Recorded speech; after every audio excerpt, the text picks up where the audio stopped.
Welcome, ladies and gentlemen, to the latest episode of I'm No Joe, your home for all things combat sports, and the place where every armchair quarterback can feel like Eddie Bravo.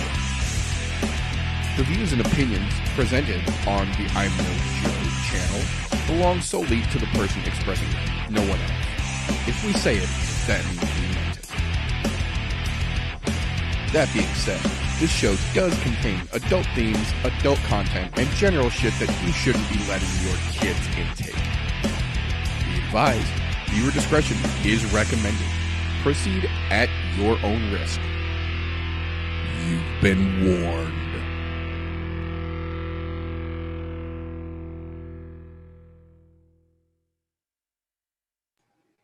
We could be, we might be, we are live. If it's Thursday, it's I'm No Joe. Welcome, ladies and gentlemen, to the latest episode of the I'm No Joe podcast, the show where every armchair quarterback can feel like an Eddie Bravo.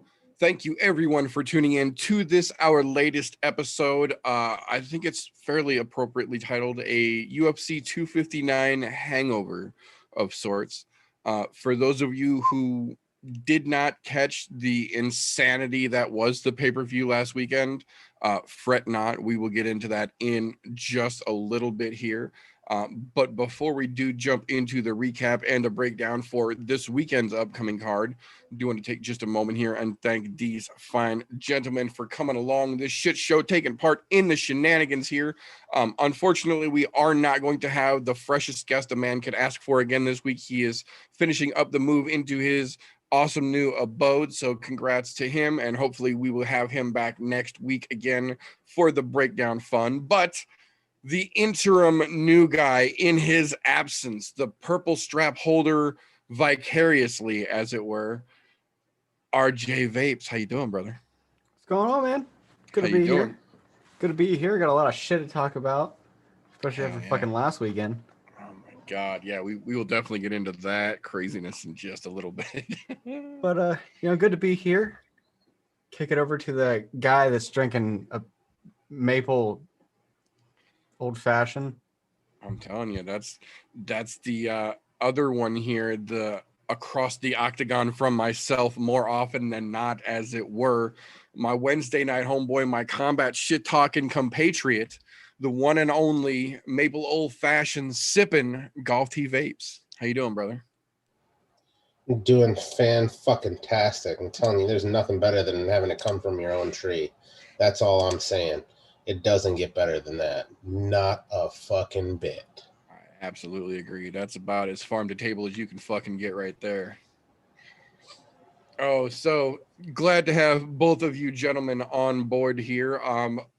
I don't know if it would necessarily be luckily or unluckily. We actually had almost no news this week, so we do have time to give a little bit of a breakdown of the much needed topic of last weekend's card. First and foremost, if at some point during this show it drops out, give us a second. We will be right back. It slipped my mind that today is March 18th. And we have thunderstorms in the forecast for the next 37 days straight, and it is currently raining sideways, Ollie Williams style right now.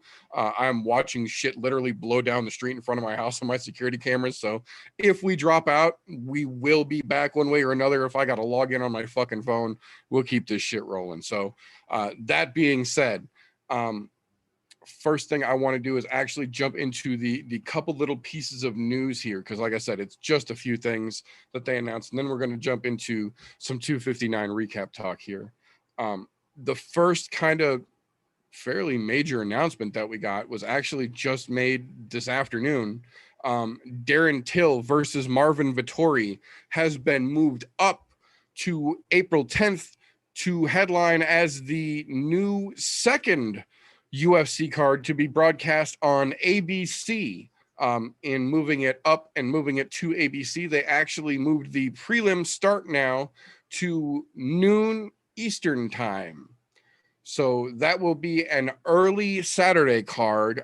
There may or may not be some live combat commentary going along. So keep your schedule cleared and your eyes peeled if you folks fancy some of that nonsense. But either way, it's going to be a big card, and moving it up to the afternoon so they can put it on primetime ABC. The last time ABC card got fantastic numbers. So, you know, right and around spring break time, not a bad time to do it again. We'll see how this one fares. I don't know if this is quite going to be the same card as the first time they got on ABC, because that's going to be hard to fucking top. But I think Till versus Vittori is going to be a pretty goddamn good fight, and they seem to have a pretty decent card on that date so far, and we'll see what else they bring over from the original booked card as well. It's going to be neat to see how that one shakes loose.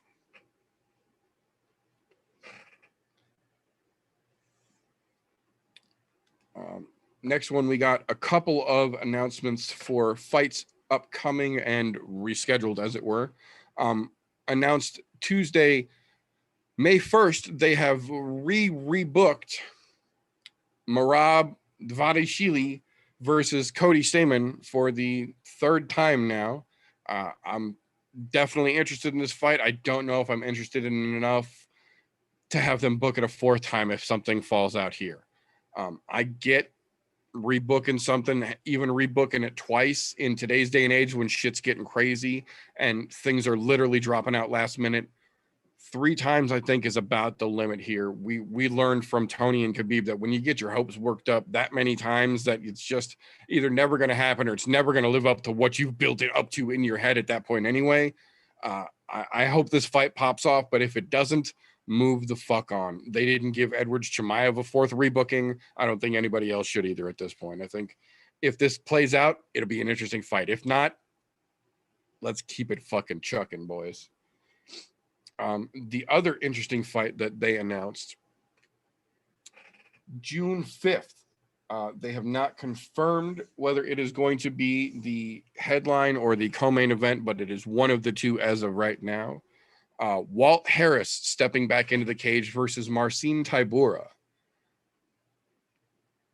I very much feel like this is a polite way of the UFC telling Walt to shit or get off the pot, because Tybura has kind of been the gatekeeper, really, for mediocrity in that division for a hot minute now.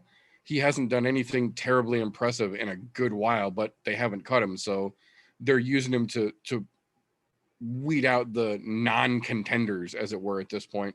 And the fact that they're putting Walt Harris against him, I like Walt, but at this point, he really does either have to get it refocused or just stick with charity work and put the gloves down. Yeah, and I get it. My heart goes out to the dude. He really does. Absolutely. But he needs to get a W.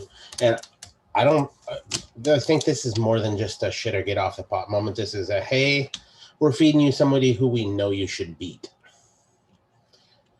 And True. If you don't, obviously your head's not in the game anymore. We're going to let you go. Yeah, because he should absolutely, on paper, based on past resume, he should walk through Marcin Tybura and make it look fucking effortless. But what I'm afraid of is, I think what TJ is afraid of as well, is that we're going to see Walt Harris come out and just not be back to what he used to be. And he's going to let somebody like Tybura fuck him up. And it's going to be what they're looking for, to catch him on the fucking axe next. And that sucks, especially after what he's been through. I really want to see that fucking dude do well. But at the same time, we very much understand that if his head's not in it, he has every fucking right to not have his head in it. But if that's the case, put the gloves down until you're back, dude, because taking the kind of punishment you're taking and could potentially take if this one goes sour, man, that adds up, and it ain't good for anybody. But speaking of shit or get off the pot, the pot has officially been cleansed for 3 fighters from the UFC as of this week. Jordan Espinoza was officially released from the UFC. Shauna Dobson was officially released from the UFC, to the surprise of no one. And then the big announcement, they officially declined to renegotiate or re-opt contract for Megan Anderson following her loss to Amanda Nunes. which we'll talk about in just a little bit here. Spoiler alert, Amanda Nunes retained her fucking belt to the surprise of absolutely no one who watched. But this was the last fight on Megan Anderson's contract, and much like they seem to have done with most people at the end of their contracts in the UFC lately, they're just going to let you fight your last fight and then mosey on down the road if they don't think they can make any more money off of you.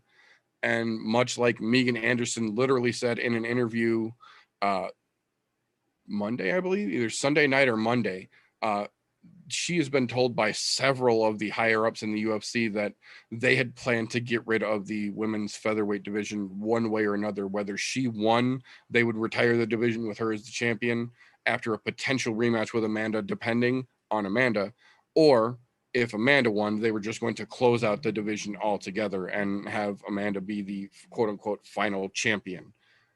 And then they let Megan Anderson not re-upped on her contract. And as of right now, only have one fight at featherweight on the card all the way out to the end of June, which is Felicia Spencer, who just fought Amanda prior to Megan, fighting a brand new 145 pounder in Danielle Wolf. Now, we have seen several times that doesn't necessarily mean shit just because they're signing somebody. They're throwing her to the former title contender. So the lady that just fought for the belt is now literally fighting a brand new fighter to the organization. Shows how thin the division is. Megan Anderson lost a fight no one really thought she could win outside of her corner, honestly. And the UFC immediately just let her walk out the door. So that literally cuts the 7 division featherweight ladies that down to 6, and then potentially back up to 7 with Danielle Wolf if we make to that fight come June. But like there's nothing left. That division wasn't a division to begin with, and there's nothing left of what they started with even. It's time to just either sign a half dozen more ladies, like Ultimate Fighter style, do another ladies 145 Ultimate Fighter, or close the thing down and let's focus on 135. That division was made for one reason and one reason only, and that was for Cyborg. It had nothing to do with Nunes. Yep. That was made for Cyborg, so Cyborg could come in and be champ, and then when they have another draw power, then once they exhausted that draw power by saying, here, let's do a champ-champ fight between you and Nunes, they screwed themselves out of another division with a cash cow in it. Yep. But, you know, UFC likes to do UFC things. Namely, Dana White likes to do Dana White things because, you know. I was going to say, it's kind of Dana, but, you know, tomato, potato. But. Never mind. I'll get to that in a minute when we get to that other stuff later because I've got a mouthful about that shit. But that's literally all the news for this week. So I got one because I do want to talk about it. Dan Hardy being let go from being an announcer in the UFC. I don't give a fuck what went on between him and his coworker. Fuck his coworker. He's a great announcer, a great fight breakdown guy. Not to mention he's willing to call a ref out when they're fucking wrong. Right. But the problem is he screamed at a referee on a pay-per-view card, which got him on probation. And then this incident that got him released from the UFC, he, under his own admittance, screamed at a female coworker in front of everyone for something that could have easily been addressed by saying something in private or even via email. So he admitted that he fucked up when he knew he was already on probation. I'm not saying what he did was right. I'm not saying the UFC overreacted. What I'm saying is Dan Hardy had fucked up, and he knew that he fucked up when he yelled at Herb Dean. He could have done the same thing. He could have said something backstage, and he admitted that he fucked up there. So he knew that he was already on thin ice. Then he flipped out and he screamed at a female coworker in front of everyone over something that could have been addressed via email or text message. That's dick moves right there. I love Dan Hardy as a fucking commentator. I loved him even more as a fucking fighter.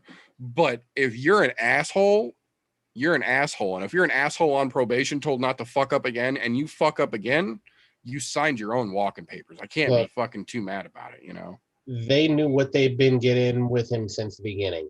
Oh, yeah. I'm not saying this was a surprise. Outlaw for nothing. Yeah. I agree. So you know what? And he's willing to yell at anybody, male, female, doesn't fucking matter. Good on him. I have no problem with that. This, in my opinion, because this is purely my opinion only. This is not affiliated with I'm No Joe or any other persons on this show. The entire population of the world has become a giant bunch of pussies.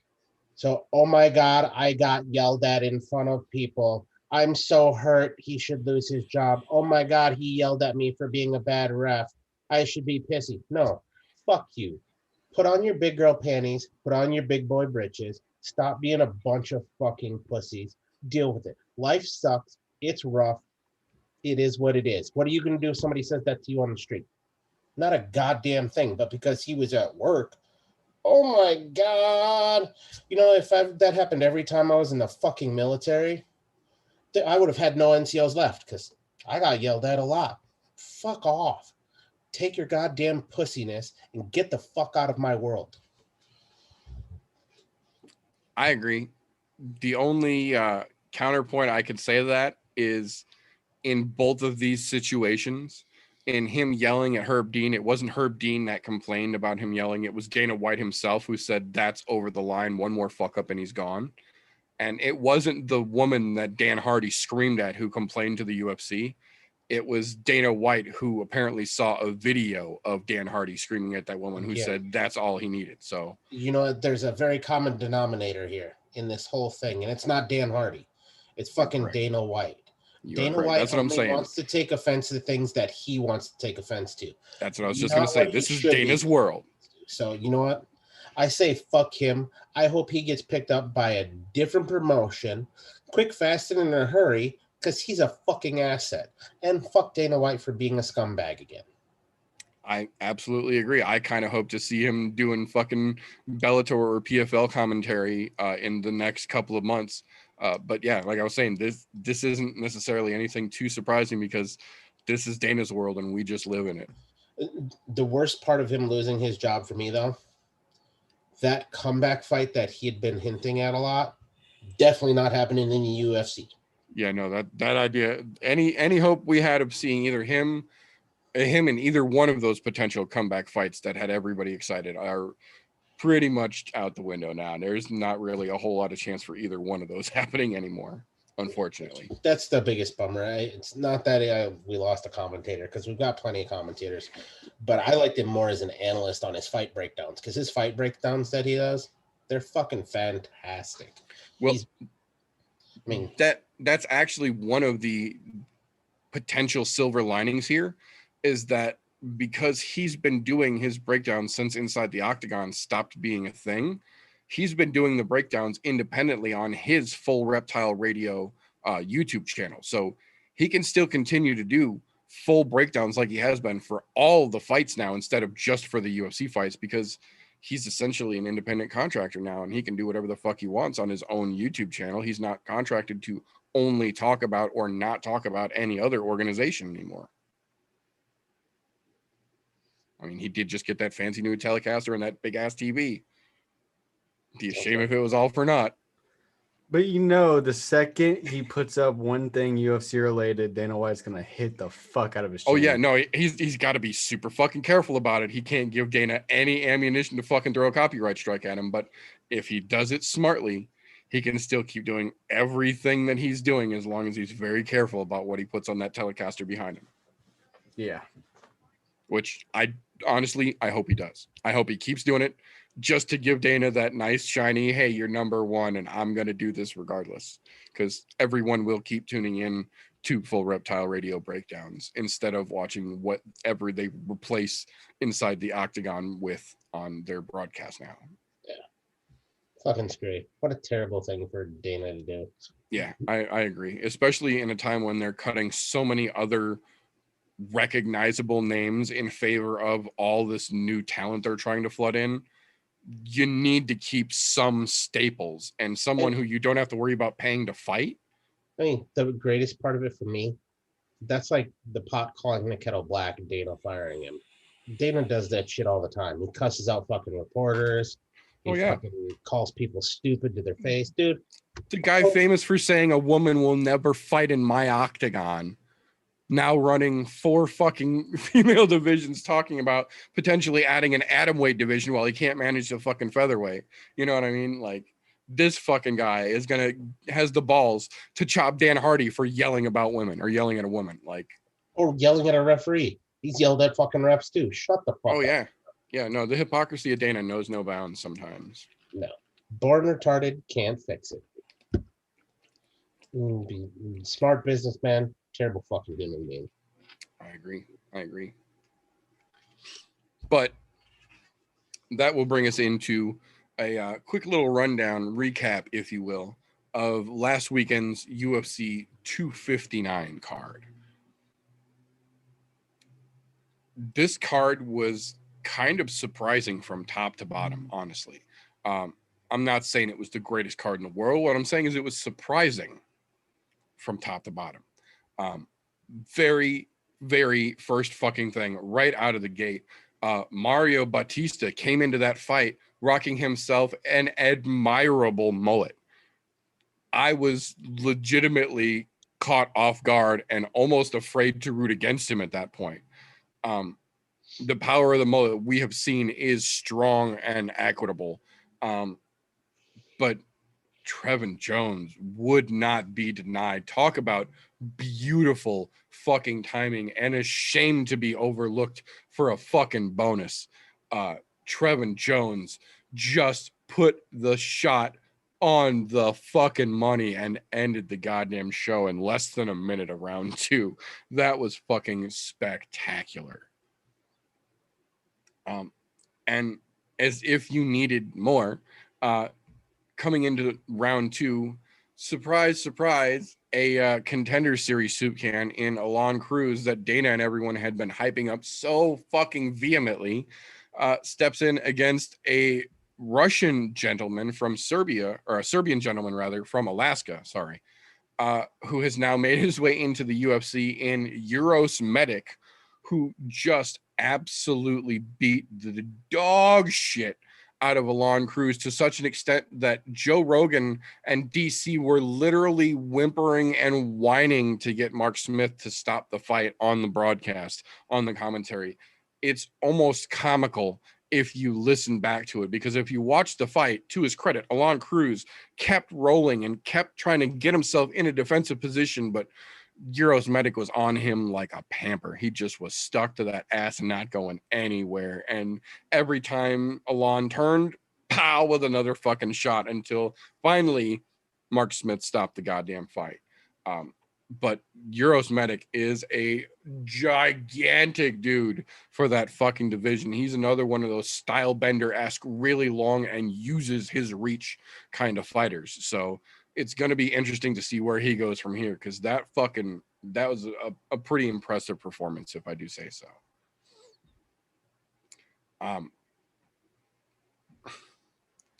I wish I could be more excited about the ladies fight. We even kind of said it last week that Sousa's coming in trying to catch a break and probably ain't gonna fucking get one, because Lemos is a badass and looking to tear her way into that division and make a name for herself. Took her just over 3 minutes to do exactly that. 3 fights, 3 fucking finishes. Props to Amanda Lemos. And then we moved on to another, what I'm going to say is absolute snub of a bonus here. This is absolutely, in my opinion, a $50,000 performance. Jake Matthews came in as the leaps and bounds favorite because he had been looking pretty goddamn good and had some good hype behind him. Sean Brady, meanwhile, one of the dark horses of the goddamn division, comes in completely overlooked by most people in general and just absolutely floors Jake fucking Matthews. It almost looked like he had just put pressure down to get it, until you go back and watch as he steps over, he just chokes the living fucking daylights out of Matthews in such beautiful and smooth fashion. It's genuinely disappointing that he didn't get the nod for that he didn't get that $50K, because Sean Brady surprised almost everyone in the world with that beautiful fucking step off. And even Dana White was talking about it in the post-fight press conference. Just not because he was going to give him the goddamn bonus. But he ran all 3 rounds of that fight up until the submission. yeah, Like, he made Jake Matthews look like some fucking bum off the street. he really did. He made Matthews his bitch for 2.5 fucking rounds and then just choked him out on the 3rd. Yeah. And it was a beautiful thing to watch. Yeah, it was impressive, man. It really was. So from there, we go on to the first of the CKB boys stepping in. Carlos Yulberg, supposed to be the big boy from City Kickboxing, coming in to try and, make their entrance into the heavier side of things before Izzy confirmed moves up to 205. And unfortunately for him, he ran into the wrong Contender Series soup can. Kennedy just basically toyed with Ulberg for the better part of the whole fight because, much like a certain female previous champion who no longer fights anymore, this gentleman had no head movement. He kept his face directly on the center line, with the exception of 1 point in that fight. And the 1 point where he moved his head off the center line, he moved it left just long enough for Kennedy to throw this vicious fucking hook that as he moved back to the right, his face went directly into. He basically knocked himself the fuck out. Kennedy just put his hand out there to meet him with a good night kiss from it. That, on the other hand, was decided by Dana a $50,000 performance. Kind of salt on the wound of City Kickboxing. Beautiful fucking shot. I don't personally agree that it was a $50,000 punch. It was nice. Don't get me wrong. It was nice. And if you go back and watch the replay, it's one of those, ooh, nice shots. 50 grand though, compared to the previous 3 finishes we saw right before this, I don't know. I don't think so. I don't agree with that part. But again, Dana's world, we just live in it. But that brings us to the quote unquote premier early prelim fight.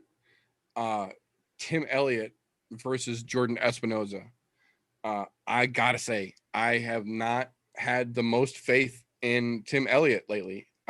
He hasn't really given me a whole lot of reason to, and that's extra disheartening because he's been in Kansas City training with James Krause at Glory, and we've seen pretty much everybody that goes to Kansas City and trains with James Krause noticeably improves, whether that's to the level that they're trying to get to or not, individual basis. But everyone we have seen go to Kansas City to work with James Krause has improved. Tim Elliott came out and just fucking worked. Like, just fucking worked. You could see him responding and answering to James Krause's calls for a good portion of the fight. Elliott managed to keep it right there against the cage or on the ground right in front of his corner. So the call-outs were literally real time, as close as I am to my fucking camera away from your coach, which is beyond ideal in that fucking situation. And in a unanimous decision, Tim Elliott takes that W, and then subsequently, like we mentioned earlier, Jordan Espinoza gets his walking papers off of that defeat. He gets beat on the early prelims, as if that isn't, bad enough, and then he gets cut from the UFC off of that loss. That's double shit luck. That sucks. Not that I ever wish anybody horrible, but that sucks, even if you suck. that's a bit much. Wrapping over into regular prelims here. The stops don't finish, or stops don't stop. Finishes don't stop. The ends ain't over yet. We open the prelims with City Kickboxing trying to get back into that W column.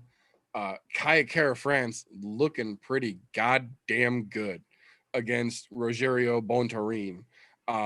There was a couple moments where it got scary.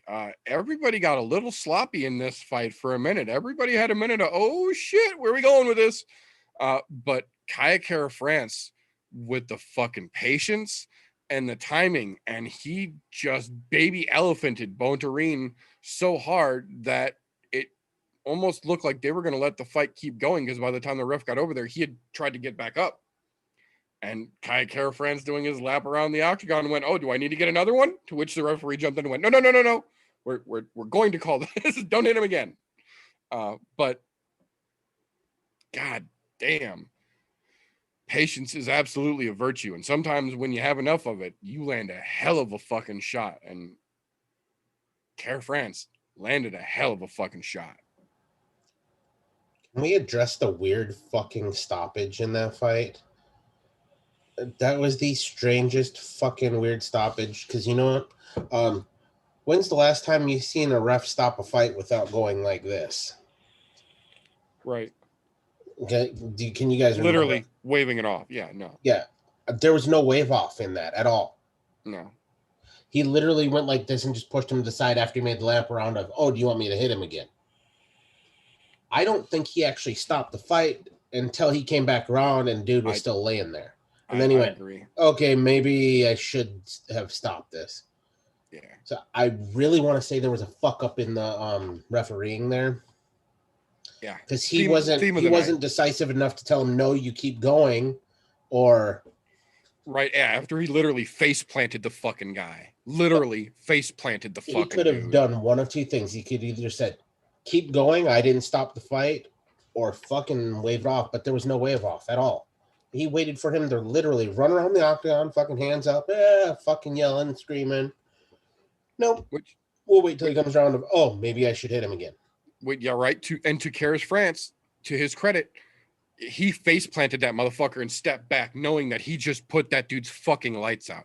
He could have jumped on him and gave him 5-6 more fucking power shots to wait for the ref to pull him off, but he didn't. He face planted the dude and he ran the fuck away to let them come in and fucking take care of him. And when he turned around and saw that the ref, for whatever fucking reason, hadn't stopped the fight, he immediately, like a fucking cartoon character, coiled that fucking fist up and came running over. He was gonna fucking mollywop him again a couple times if the ref needed to see more, but he didn't. And that's when the ref jumped in. But props to Kaya Kara France for not being an asshole in that situation when we've seen others who would have.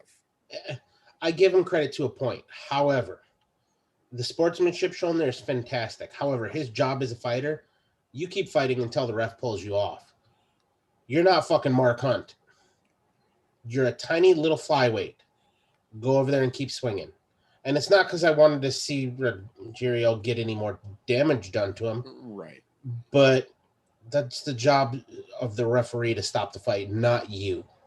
That's why you had to come around coiled up again, because the ref didn't stop the fight. But I do appreciate the sportsmanship there and knowing the kind of damage he could have done afterwards. I do appreciate that, but at the same time, I don't think he should have stopped for that reason, because those flyweights, sometimes they do pop right back up after those. We've seen it before, because they don't hit anyone. All right.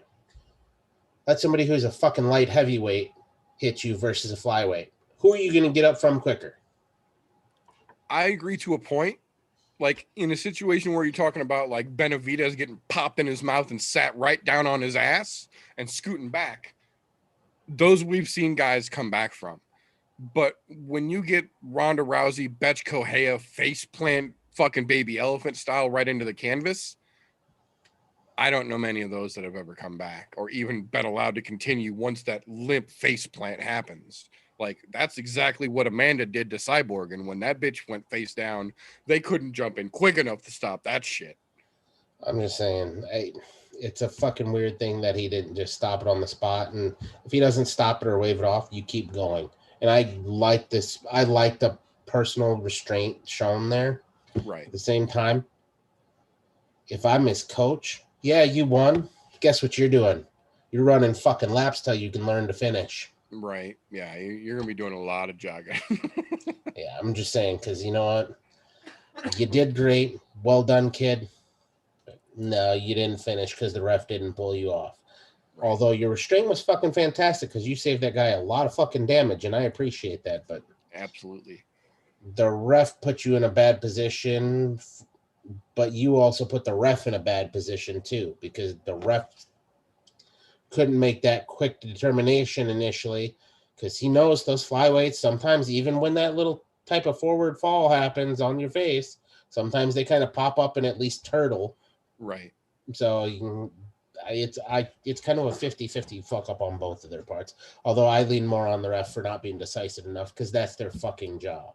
Absolutely. That's Then literally again, what you're paid for. So I I say agree with that's that their 100%. fucking job of the fighter to keep fighting until the ref pulls you off. So it's a toss up. It's a no win situation for either one of them, except for Kai Kara France because he got the W. Right. And looked great with the fucking restraint. Yep. I agree. It was a weird situation for sure. Moving along from there though, Askarov proved what everyone already knew. Benavidez has no business in the top of that division. If they're willing to cut loose legends left and right and title contenders off of their title loss, how the fuck we still have Joseph Olivi in the UFC befuddles the shit out of my brain. I don't get it. Askarov did not look nearly as good as we have seen him in the past and still outworked Benavidez like it was just a sparring session in front of some cameras with another corner there. Like, this was not even a hard fight for Askarov by any stretch of the imagination, and he still worked circles around Benavidez. It was fucking garbage. Unanimous decision, Askarov. Benavidez has to be on that fucking chopping block soon, or nothing is going to make sense anymore. It's getting bad at this point. How many times are we going to see Joe get the shit beat out of him over and over and over? He didn't deserve the title shots that he got. He doesn't deserve the up and coming contender fights that he's getting. It's time to have the talk with Joe B. Anyways, moving along from there, Kyler Phillips came in and just refused to quit. Uh, Not necessarily, again, the greatest performance, most exciting, but the amount of stoppage he was able to put in front of Song Yadong was impressive. Song Yadong never really got momentum going, could never really build any head of steam. Anytime he tried to move, Kyler Phillips was there. Not the most impressive performance, but enough to get the unanimous W. So, hey, there's that. Which brings us to the prelim, our premier prelim fight, I say with air quotes. Casey Kenney versus Dominick Cruz. This fight proved two things to me that we all kind of suspected. One, Dominick Cruz is not bullshitting when he tells you ring rust isn't real. Ring rust is a thing that you let yourself get sucked into. This man has spent almost more time out of the octagon than he has in it in the last decade, and damn near every time he steps back in, he looks as good, if not better, than he did when he fucking left. And every single time he has had to leave is because of a major injury or a series of major injuries, and still comes back every fucking time either exactly where he left or better than he was before he left. Dominick Cruz legitimately, in my opinion, is about to try and make another run for the fucking title. And at this point, it's really fucking hard to deny him. Granted, I'm not saying he gets a title shot off a Casey Kenney decision win.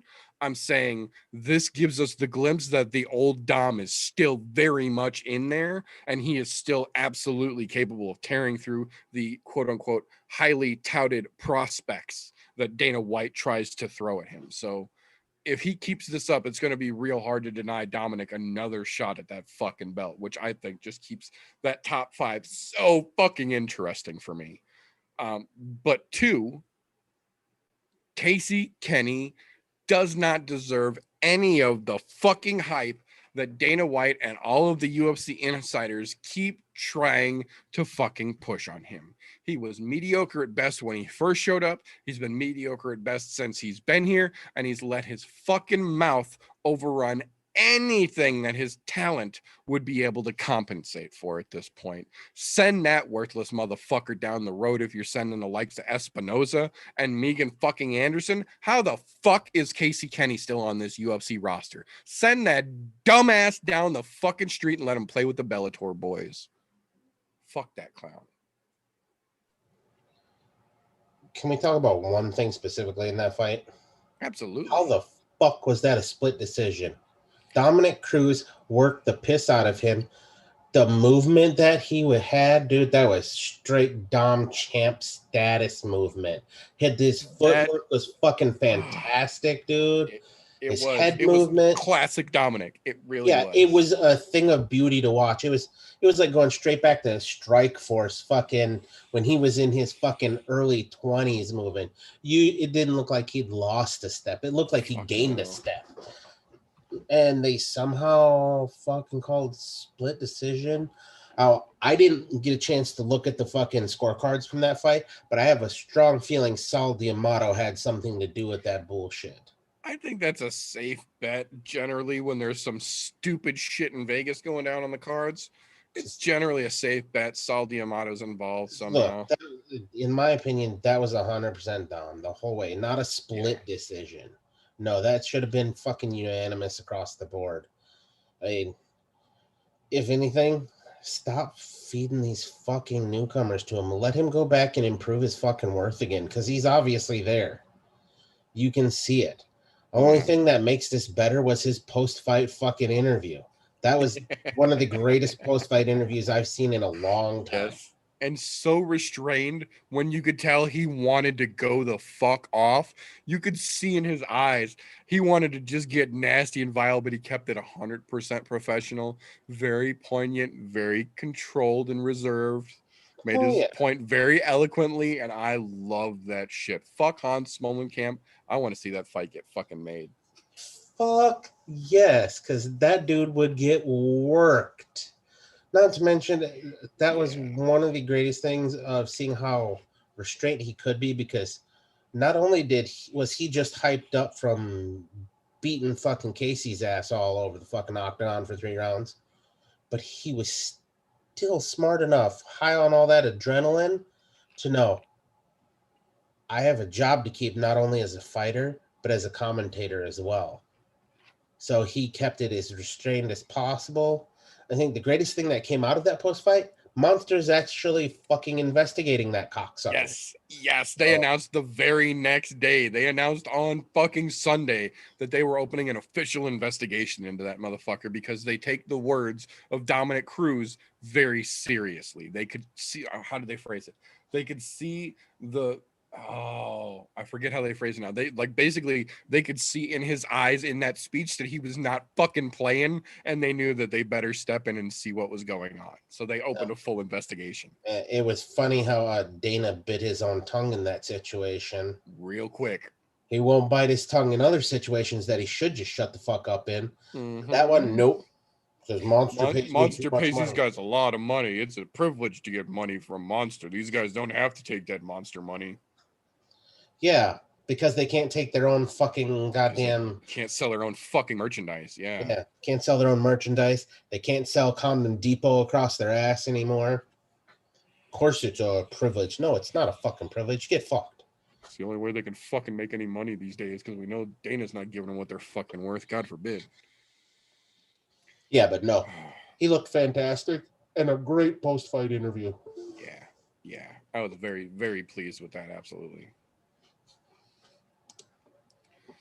So that will bring us around into our main card. Opening fight, I gotta say, as much as Thiago Santos used to be legitimately impressive to the point of almost being terrifying, I said it last week, man. Whatever that guy had that had him just rocking and rolling disappeared the second his knee went out in that John Jones fight. And for whatever reason, he can't get it back. He's now had multiple fights back and just can't get back into that fucking groove that he was in. And that is a particularly terrible situation to find yourself in when across the octagon from you is a legitimate, very dangerous and hungry up-and-comer in an Alexander Rakic. This was another one of those fights that it wasn't incredibly impressive. It wasn't incredibly exciting. It wasn't the big highlight reel, ooh, ah, throwing popcorn across the fucking room kind of fight. But it did show us a lot about both of these gentlemen. It showed us that Rakic can keep his pace no matter where this fight goes or how the fight goes, through 3 at least. And Thiago's power is about the only thing he has left. The style, the skill, the movement that he had, the fluidity that his fight game was prior to that John Jones match. It's gone. It's just fucking gone. And it's not like he hasn't had time and opportunity to get it back. It just isn't coming back, it seems.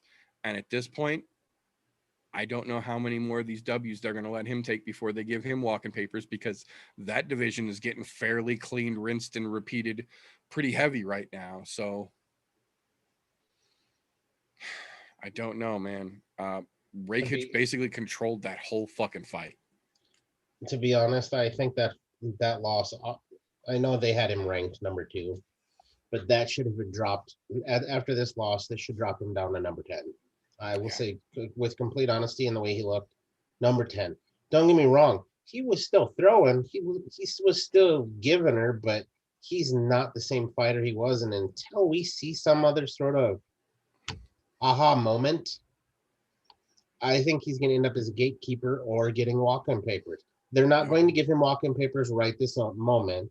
No, because he's gonna see a nobody next. He's gonna see somebody coming off the Contender Series next, I bet. Rakic was ranked number 4, I think, so it wasn't a huge loss. Like, he wasn't fighting a number 10 or 12 guy and losing. Right. Yeah. He was still fighting somebody in the top 5, but to be honest, I don't think that should keep him in the top 5. I think that should have dropped him down a little farther than what they did. But it is what it is. I mean, the guy, he's just not there yet. And to be honest, I think he's still having issues with the knee. They're just not saying anything because he got written off by a doctor, and doctor said, yeah, you're good. But mentally, he doesn't trust it. And every fighter that's coming out, they're going straight at his knee.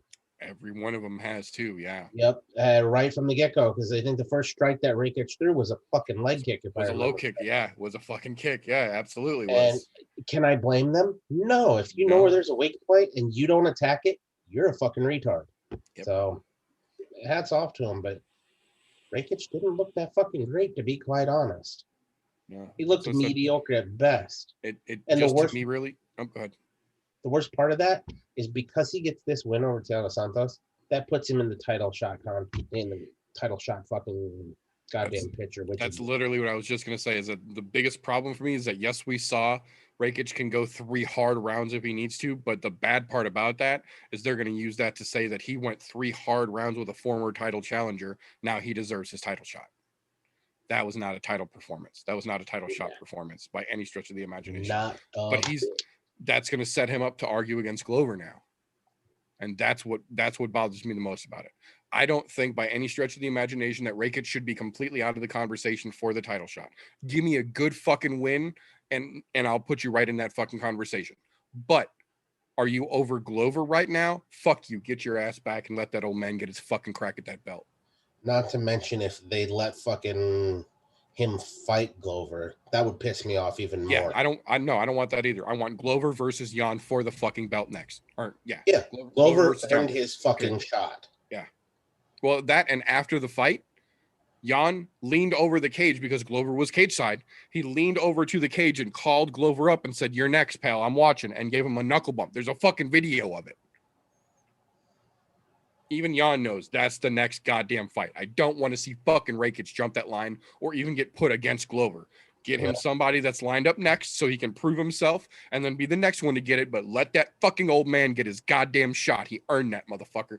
Don't you take that from him, kid. I'll fucking hate you forever. I swear to God. I'll fight a fucking voodoo priestess, dude. You'll be fucking sticks all over your goddamn legs. Anyway, moving on to the next match here.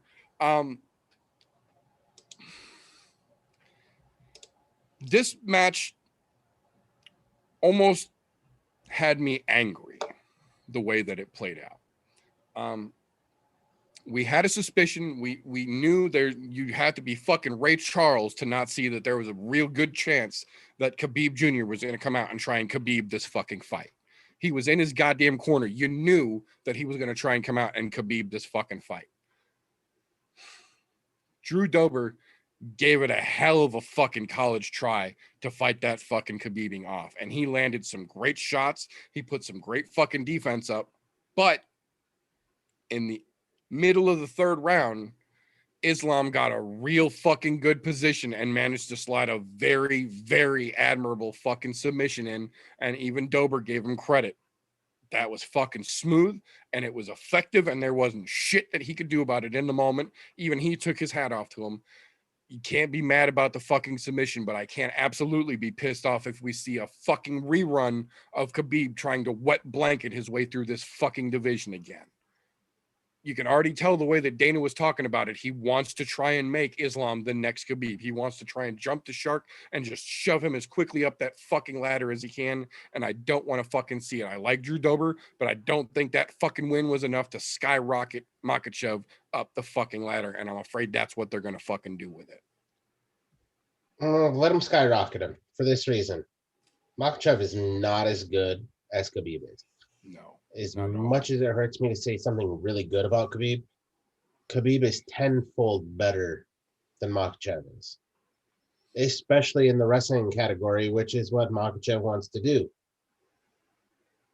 There's plenty of guys that are ranked above him right now that will whip his fucking ass. Yes, there are. Like I said last week, the only chance Drew Dober had in that fight was to knock him out. I'm not a fan of Drew Dober myself personally, but I know he's got the knockout power in the lightweight division. He just couldn't land because he was getting wrestled. Yep. And that's all there was to it. And that's going to continue to happen, especially when you've got a guy like Dober who's not a fucking grappler. He's a striker. So I guess when they stylistically, this was a perfect matchup for Makhachev. Yeah. Because he didn't have to worry about any takedowns. He didn't have to worry about jiu-jitsu. The only thing he had to do was worry about getting his own takedowns. To be honest, I hope they give him a bigger name so that way somebody can sit his ass clean the fuck down and go, you don't belong here. Right. Show him where he actually fucking stands. Yeah. Because as long as they don't give him somebody too high ranked, I'd be okay with that. But in the event of another fucking fluke to happen, I don't want him to get the chance to pull a fluke off against somebody who will legitimately put him in the conversation. Yeah, I get that because I mean, you got to look at that. Let's go no more than like put him against Dan Hooker or Paul Felder even. That's exactly what I was thinking. Let him and Felder fucking work it out. He wants to show that he's elite. Let him take the Irish Dragon to fucking town. And let's see how that fucking plays out. I did see something playing out over, I think it was over Twitter between him and RDA. Yes. Let RDA get a hold of him. RDA will fuck him up because RDA's got a good ground game. Yeah, I'm okay with that one as well. I saw that earlier and I was like, oh, I'm not mad at that one. It's not necessarily the fight I would have predicted it to be, but I think RDA has a good enough ground game. He could definitely make Islam fucking work for his supper. I will even one up that. Let him fight Michael Chandler. I would be okay with that as well. That's the fight that he said he wanted. I would be okay with Michael Chandler because, look, Michael Chandler, you got a lucky knockout. And he is a wrestler. Literally, that's Chandler's whole background. So, and he definitely strikes harder than fucking Makhachev does, so. I'm just saying that would prove one thing one way or another. That Michael Chandler is that good of a fucking wrestler. Or B, he's really not, and Makhachev will make him look fucking stupid. And either way, that's a win. Yeah, we win either way, exactly. Because we don't know how good of a wrestler Chandler really is. I mean, don't get me wrong, we know his credentials, but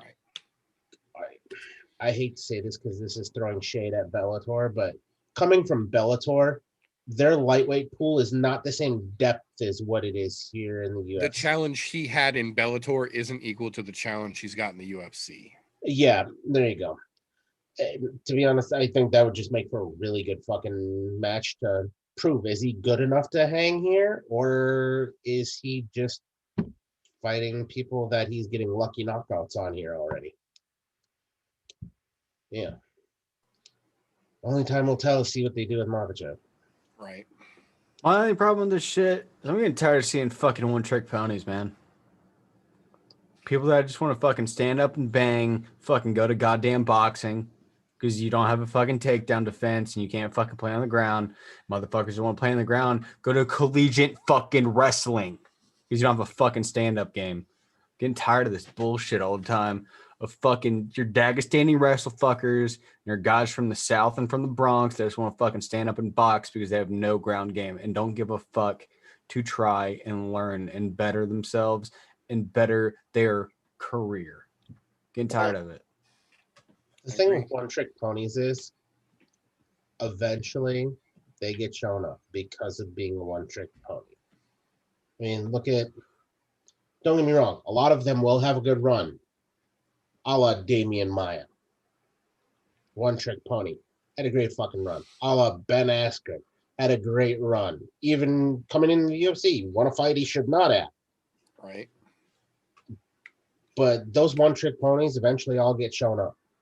The only one that hasn't happened to is Khabib.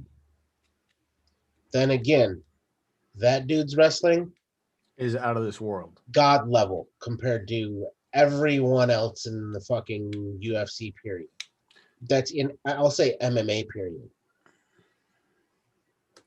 I mean, but the thing Eventually he'll get caught.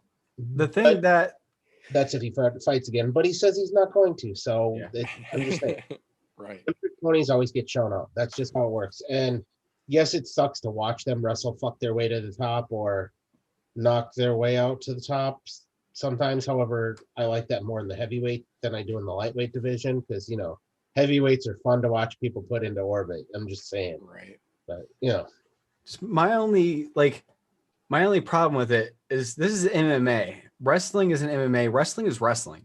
If you just go in and just hunt for takedowns or hunt for fucking knockouts, that's not MMA. That's boxing and fucking wrestling. Right. If you're not using the skills of put it MMA all together, yeah. If you're not putting it together, if you're trying to do one or the other instead of all of them. Well, you know, if you hunt for only takedowns, eventually you get flying knee. Yeah. Or uppercutted. Yeah. If you only box, eventually you get healed. Yeah. But that's like we're starting to get it because they just released a bunch of new people into the Ohio circuit for MMA, and they're all one-trick ponies. They're all wrestlers. They're all Brazilian Jiu-Jitsu practitioners with no stand-up game. They're all kickboxers. That's all they do. That's all they know how to do.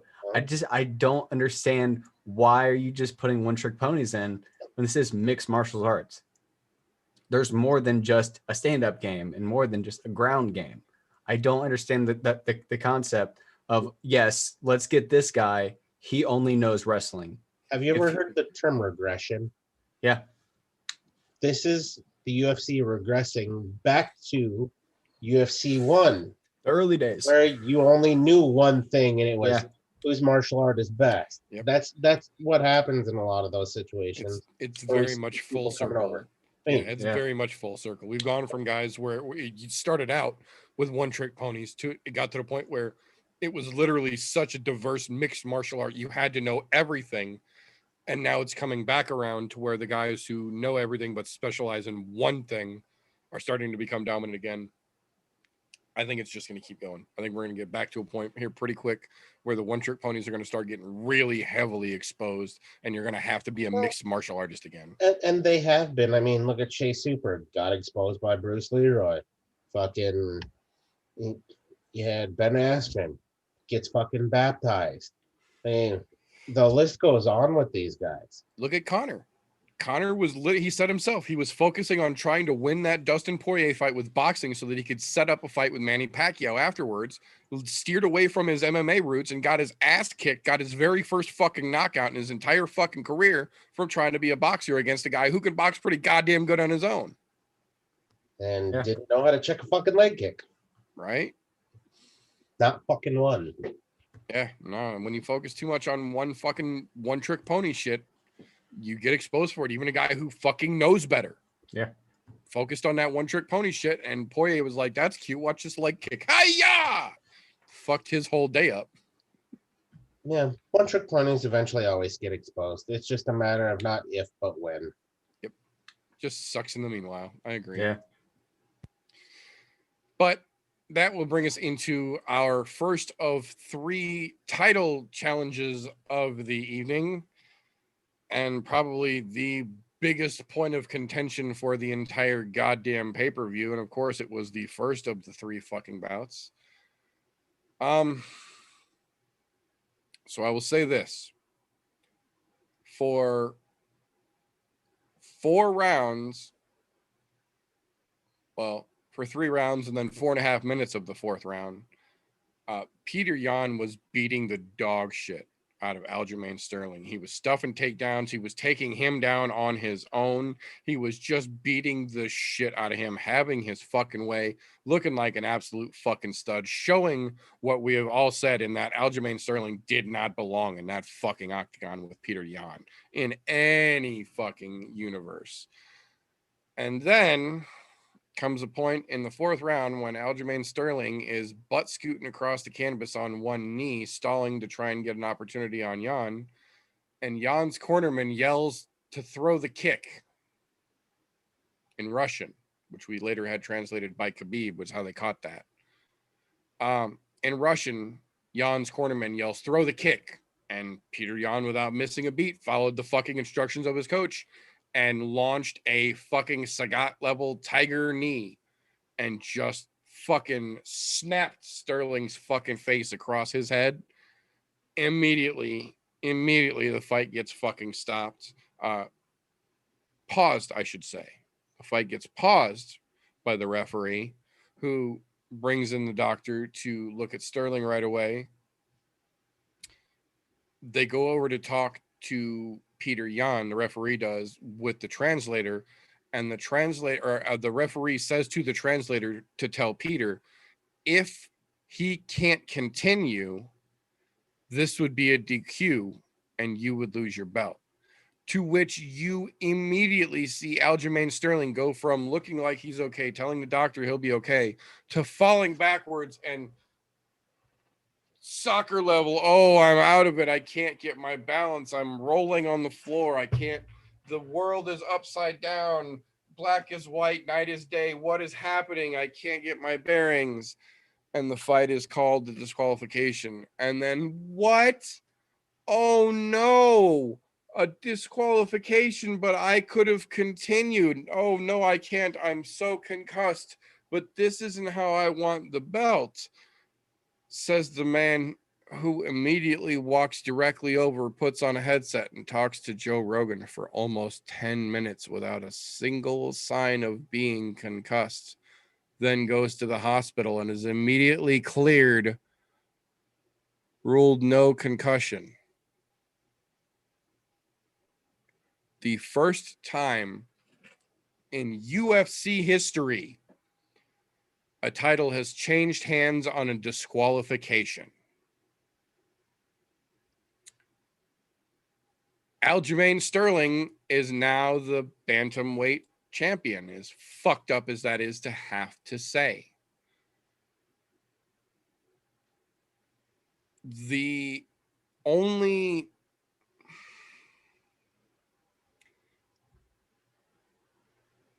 even moderately comforting thing to come out of this fucked up situation is that Dana said that they're immediately going to run this back as soon as Sterling is cleared to get back into the ring.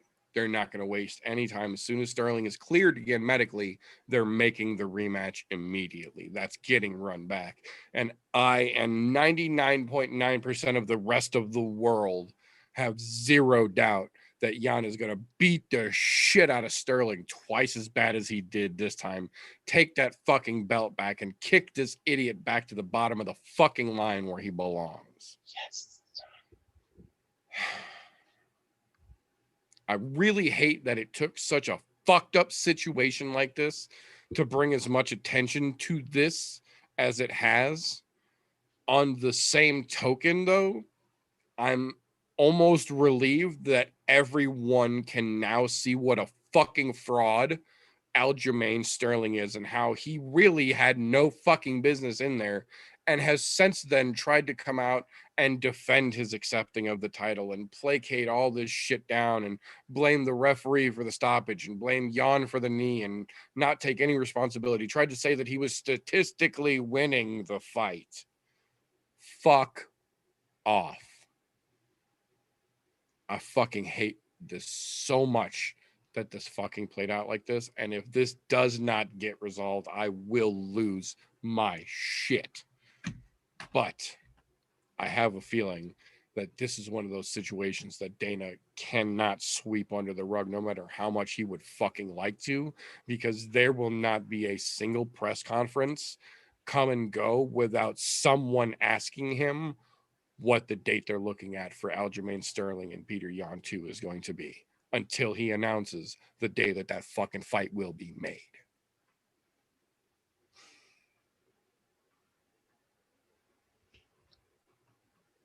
The one thing I really fucking wonder about in all of this, all of it, other than the fact that Aljamain is fucking garbage. He's been shown to be garbage. There's an older movie. It says, "You've been measured, you've been weighed, and you've been found lacking."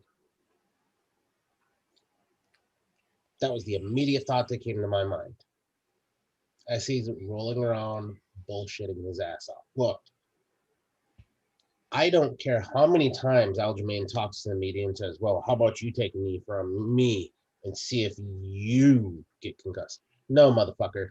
That's not how this game works. We saw you clear as day talking to the fucking goddamn doctor, clear-headed. And then when you heard what the ref said to Peter Yan's corner to have translated, oh my God happens. All of a sudden I'm disorientated. I can't tell up from down. My dad beat me in the middle of the night, whatever the fuck else you had going on in your head at that point. Tells me you're the biggest pile of fucking garbage out there. Now, was it an illegal knee? Fuck yes, it was. Was Jan wrong? Yes, it was. He should have immediately known not to throw the knee.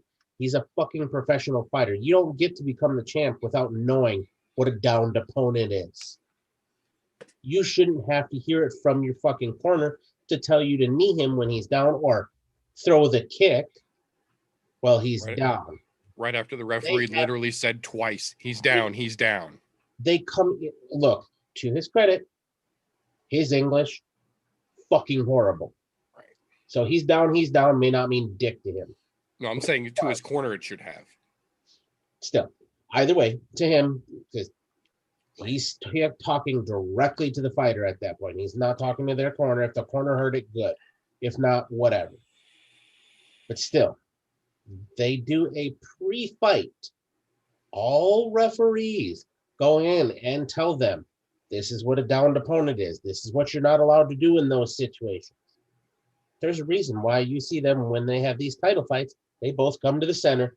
We've gone over the instructions in the dressing room. Do you have any questions? Do you have any questions? All right, touch gloves. All right, that's what that is about. They go to each dressing room, talk to each fighter and team individually to tell them what is expected, what the rules are, so that way they understand and don't fuck up. Patreon's been doing this long enough. He should have known not to throw the fucking knee. Do I feel bad that he lost his title because he fucked up? No. Why? Because those are the fucking rules.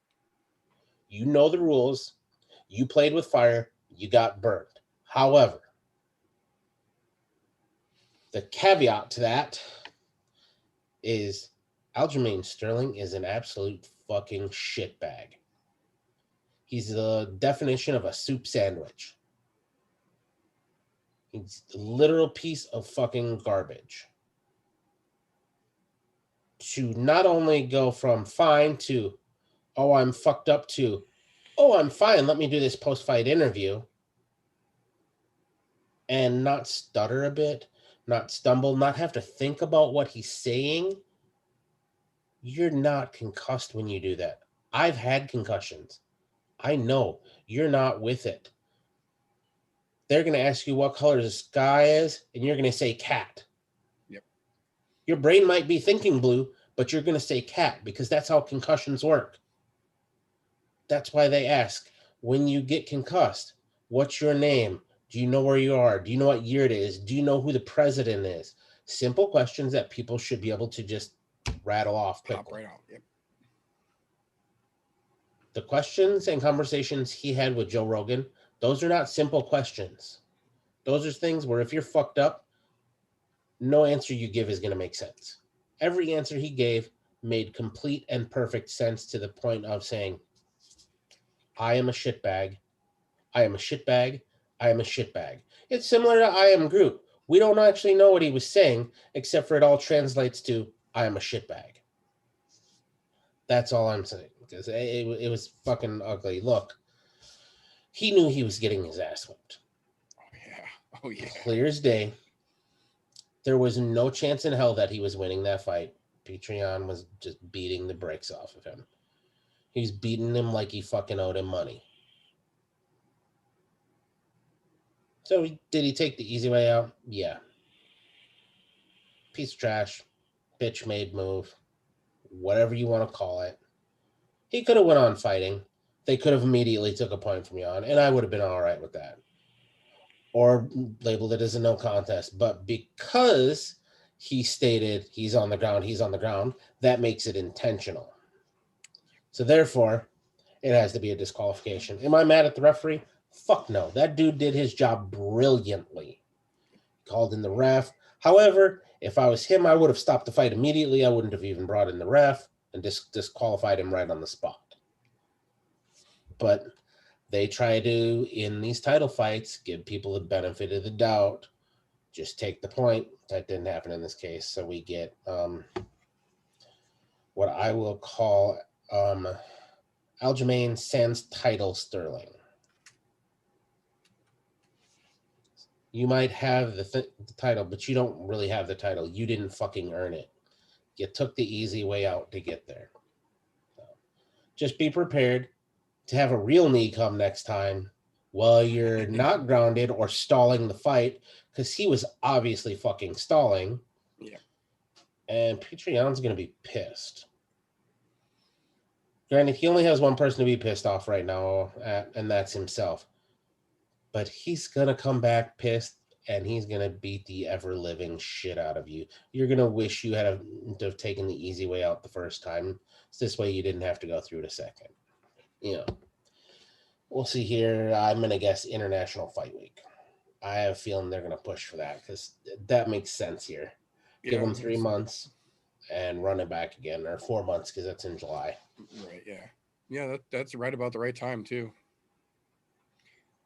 I will say probably the most surprising outcome I saw from this situation was a tweet that came immediately after the fight was ruled the DQ and the title changed hands from Demetrius Johnson. Not what I expected to see, but immediately from him, he tweeted that this was a perfect example of why you should be allowed to knee a down fighter, because he was clearly stalling and looking for a way out of that fight when he had no other way out. I agree 100%. I mean, to be fair, DC said it during the broadcast. You can't stall the fight by staying on one knee and expect nothing to happen. Granted, the something that should have happened should have been a punch to his goddamn face instead of a knee, but something's going to happen when you stall the fight on the knee like that. So we're unfortunately stuck with this fucking paper champion douchebag for the time being. The good news is there's virtually no fucking chance whatsoever he sees anyone but Peter Yan immediately and loses that fucking belt back.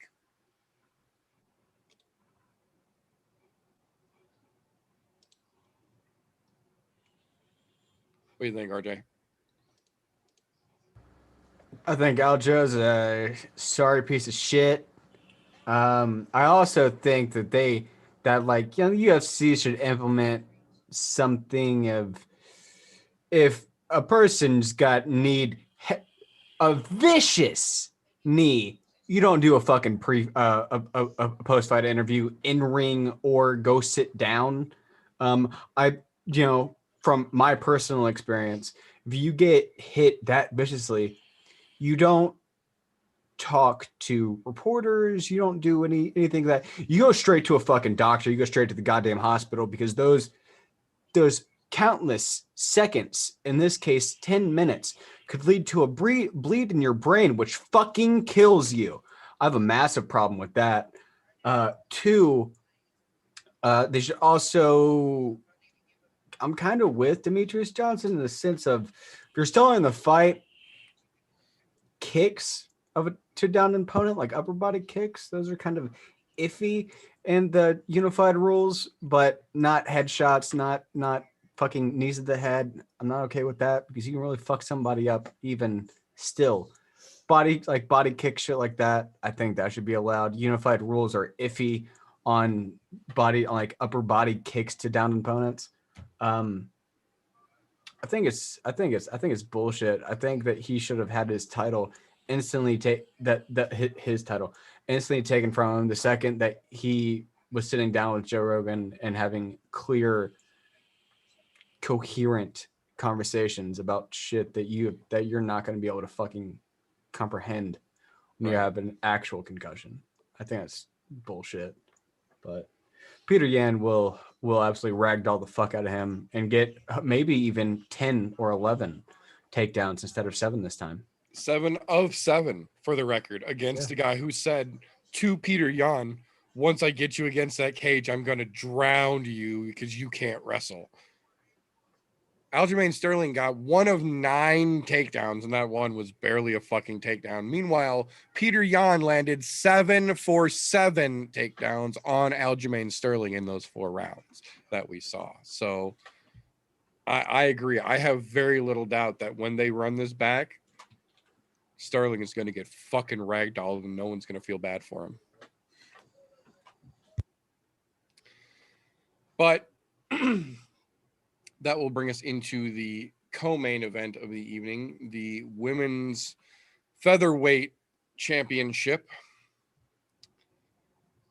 Again, to the surprise of virtually no one, we said from the get-go that as much as Megan Anderson has noticeably improved since she has packed everything she owned, took her last $1,000 and moved to Kansas City to train with James Krause, she has noticeably gotten better. The bad part about that is that noticeably getting better is not good enough when the better you have to reach is the Amanda Nunes level. There just isn't enough time or enough competition in the UFC women's featherweight division to get you to a point where you can stop Amanda fucking Nunes. It's just all there is to it.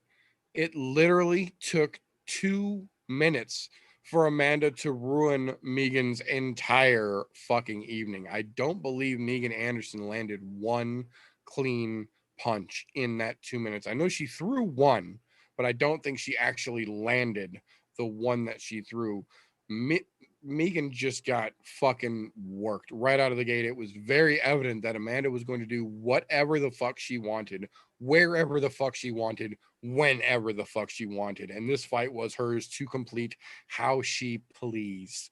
And she decided that she was going to do it via submission very goddamn quickly. And it resulted, like we said earlier, in the immediate release of Megan Anderson from the UFC. They decided that a 2-minute loss to Amanda Nunes was not a good enough reason to keep her on contract, so they were not going to offer her a new fight deal and let her go into her free-range free agency.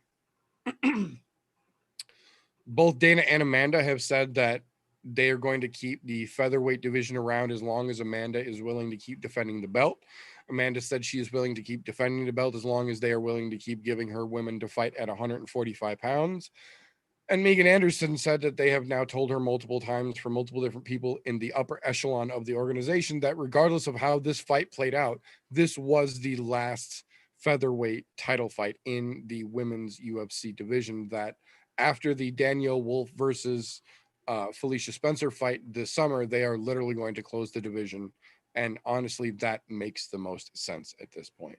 Let Amanda Nunes be retired into the Hall of Fame in 145 as the final champion, focus on 135, and then open that fucking atomweight 105 and watch all the fucking talent flood in to the UFC. But I, for one, have no fucking urge whatsoever to see another UFC ladies 145-pound fight after Felicia Spencer and Danielle Wolf. There's not worth watching the same 4 matchups recycled over and over in different fucking configurations. Close it out, call it a day.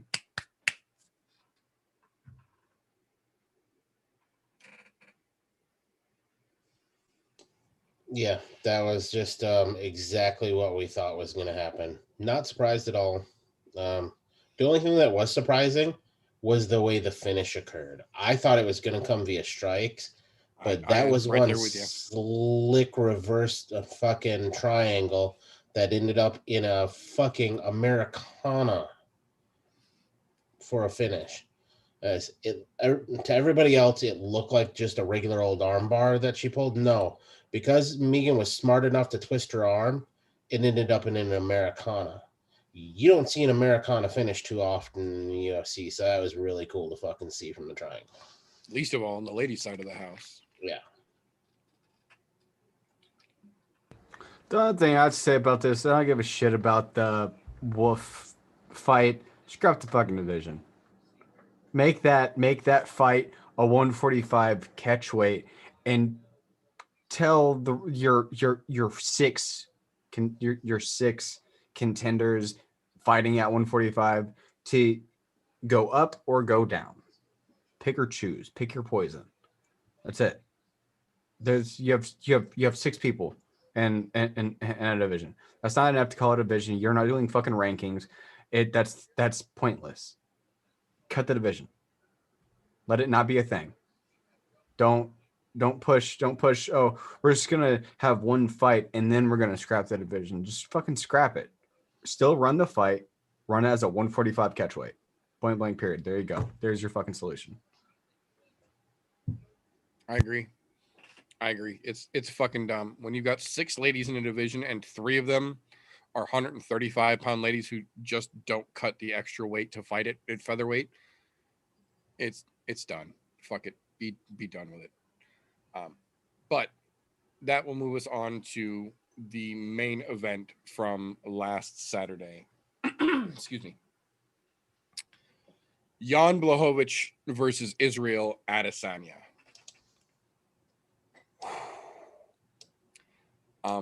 I will say, I thought there would be a little more action than there was, but I also thought that Adesanya was going to be a lot more apt to take risks in this fight than he was in his last 2 fights. I understand why he didn't take a lot of risks in the Yoel Romero fight. That would have been dumb to walk yourself into one of his power bombs when he was sitting coiled like a fucking snake. Same thing with Costa when he tried to be fucking stupid. He would have tried that same bullshit, landing a power bomb. But this is the point where you're trying to take over another division. You're trying to become a champ. You're trying to set yourself up to have a legitimate legacy for greatness. Take some fucking risks. And he just didn't. And the few risks that he did take, Jan Blojovich was fucking prepared for. Jan looked pretty goddamn good. Like I said, it wasn't anything terribly exciting, but Jan didn't have to be exciting. Yes, he was coming after his belt. All he had to do was stand back and be the Polish fucking hammer that he is. And that's exactly what he did. He took the best at everything that Adesanya threw at him, and he walked right the fuck through it, and he hammered Izzy back every time he left himself open for it. I will say, regardless of how it could have played out, this is the best case scenario for everyone involved. This cements Jan Blojovich as the legitimate champion of 205 because a lot of people were still overlooking him. This confirms that Israel Adasanya can fight at 205. Eventually, he's going to have to bulk up beyond where he is now, but he can fight at 205. But in the meanwhile, he has to focus on 185 because that's where he's going to be the man right now. If he wants to go to 205, he's going to have to make a John Jones-esque move and legitimately bulk up his fucking body and kiss 185 goodbye. That's the only way he's going to be able to be competitive up there against guys like Dominick Reyes, Yuri Prochaska, and Jan Blojovich. That's the only fucking way he's going to be able to do it. Do I think he can? Yes, eventually. Right now, take your ass back to middleweight and run that fucking division, clean the fucking clowns out at the top of it. Then we can talk about moving up again. In the meanwhile, the Polish Hammer is going to give the old man the fucking title shot that he fucking deserves. Glover has earned his fucking right to give this a shot. He's not going to be around much longer, and everyone fucking knows it, but he has also earned his place at the top. Let that old man get his fucking title shot. Let Adesanya go back down and take over whoever fucking wins out of Vittori and Till, and everyone can move along and be fucking happy in two divisions for a fucking change.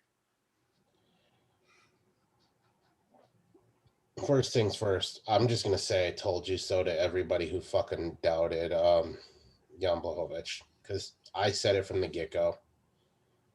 I really respect Israel, but he's not a 205 fighter. There was no way he was coming into Jan's house and breaking the door down. He did not. I think, and this is a thing because I don't fucking know, but I have this strange feeling. As many of the memes as we saw from Israel going, Polish power tastes good, he didn't like that shit during the fight, which is why he didn't take as many chances. Because did you see the way that fist hit that face? Israel looked like he was going through a fucking wormhole, going to join Rick and Morty on a fucking adventure. I'm saying, Polish power's fucking real. That's what stopped that from being a more exciting fight than people would have thought it was. However, I will say between the two of them, that was a fantastically technical fight, and it was great to watch. Now, was it great for the weekend fight watcher? No. There wasn't the fireworks people thought you were going to see from a champ fight, which is perfectly all right, because it had all the fireworks I was looking for. Both of them were technical and on point. But Jan, those takedowns, man. I did not see the takedowns coming. But when he landed that one in the fourth and realized Israel doesn't have a ground game, dude, he blew up that entire middleweight division there. Because if anybody who was watching that at middleweight watched him try to get up from under Jan, he was trying to use brute strength.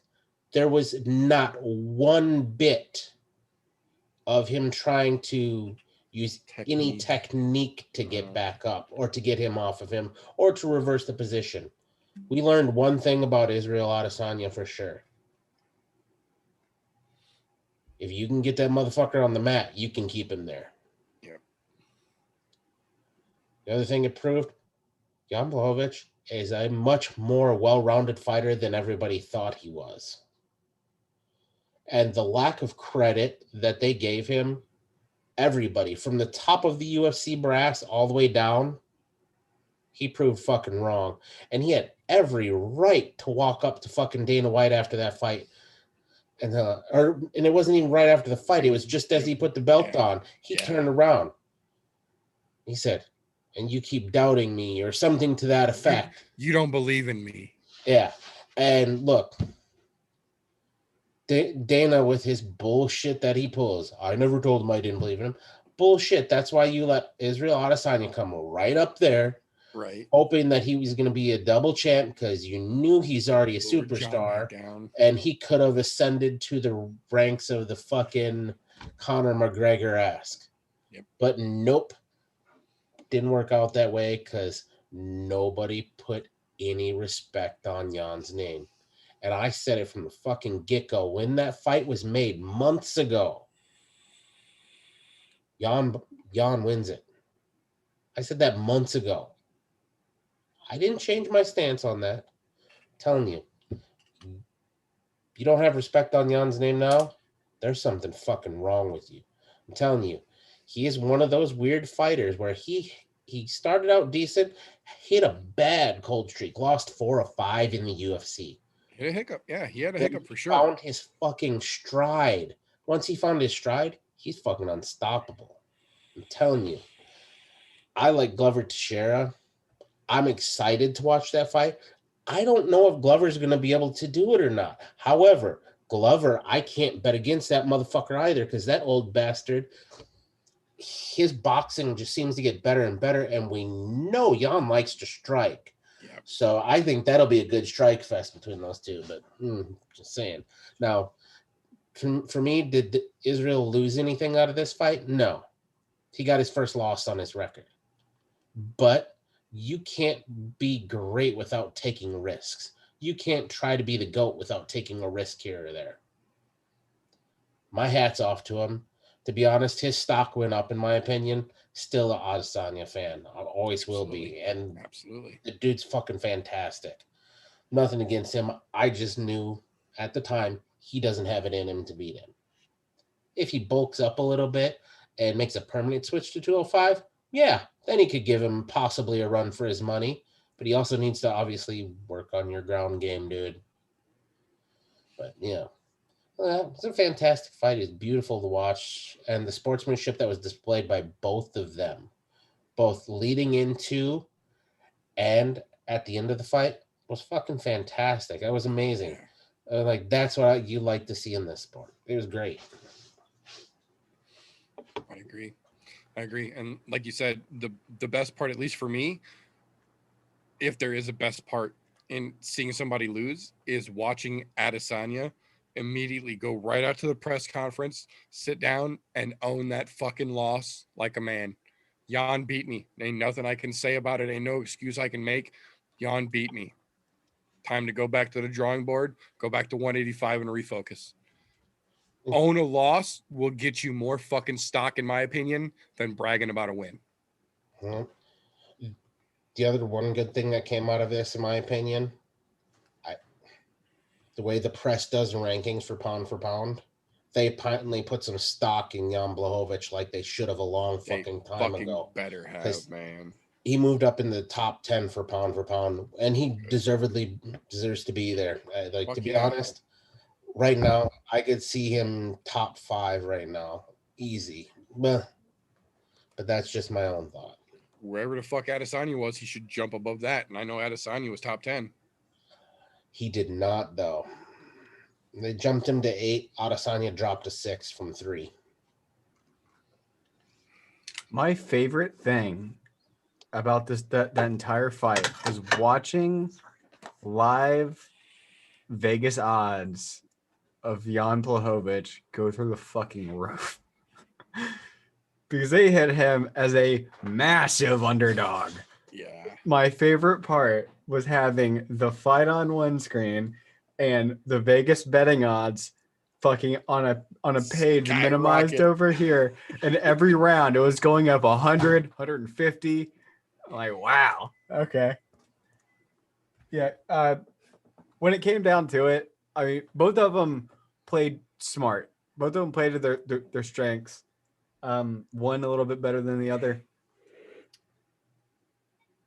Izzy really, like, he surprised me because he ate some shots. He did. He He really ate some did. shots, and he ate them, made a sour ass face, but he fucking ate them. That chin's there, needs to work on the ground game. Clearly, that's something else that Jan pretty much told the rest of 185 is that motherfucker can take a punch. I would not be mad seeing Izzy drop the 185 belt in the next year or two and make a permanent change to 205. I would not be mad at seeing that. I do not, however, want to see him do that and instantly get the next fight for the title like they're doing to John Jones. Right, I don't want to see that. Start him off rank 15 challenger, rank 10, something like that. Work his way up. Totally okay with that. But Dana White and Izzy, that John Jones scenario, you want to go to 205 permanently? Okay, you got the next title shot. Here you go. Congratulations. I agree. That's frustrating as shit. Also, excuse me, a point that I hadn't thought of until RJ just said something now. We have seen what Jan's Polish power can fucking do to some of the greatest we have seen.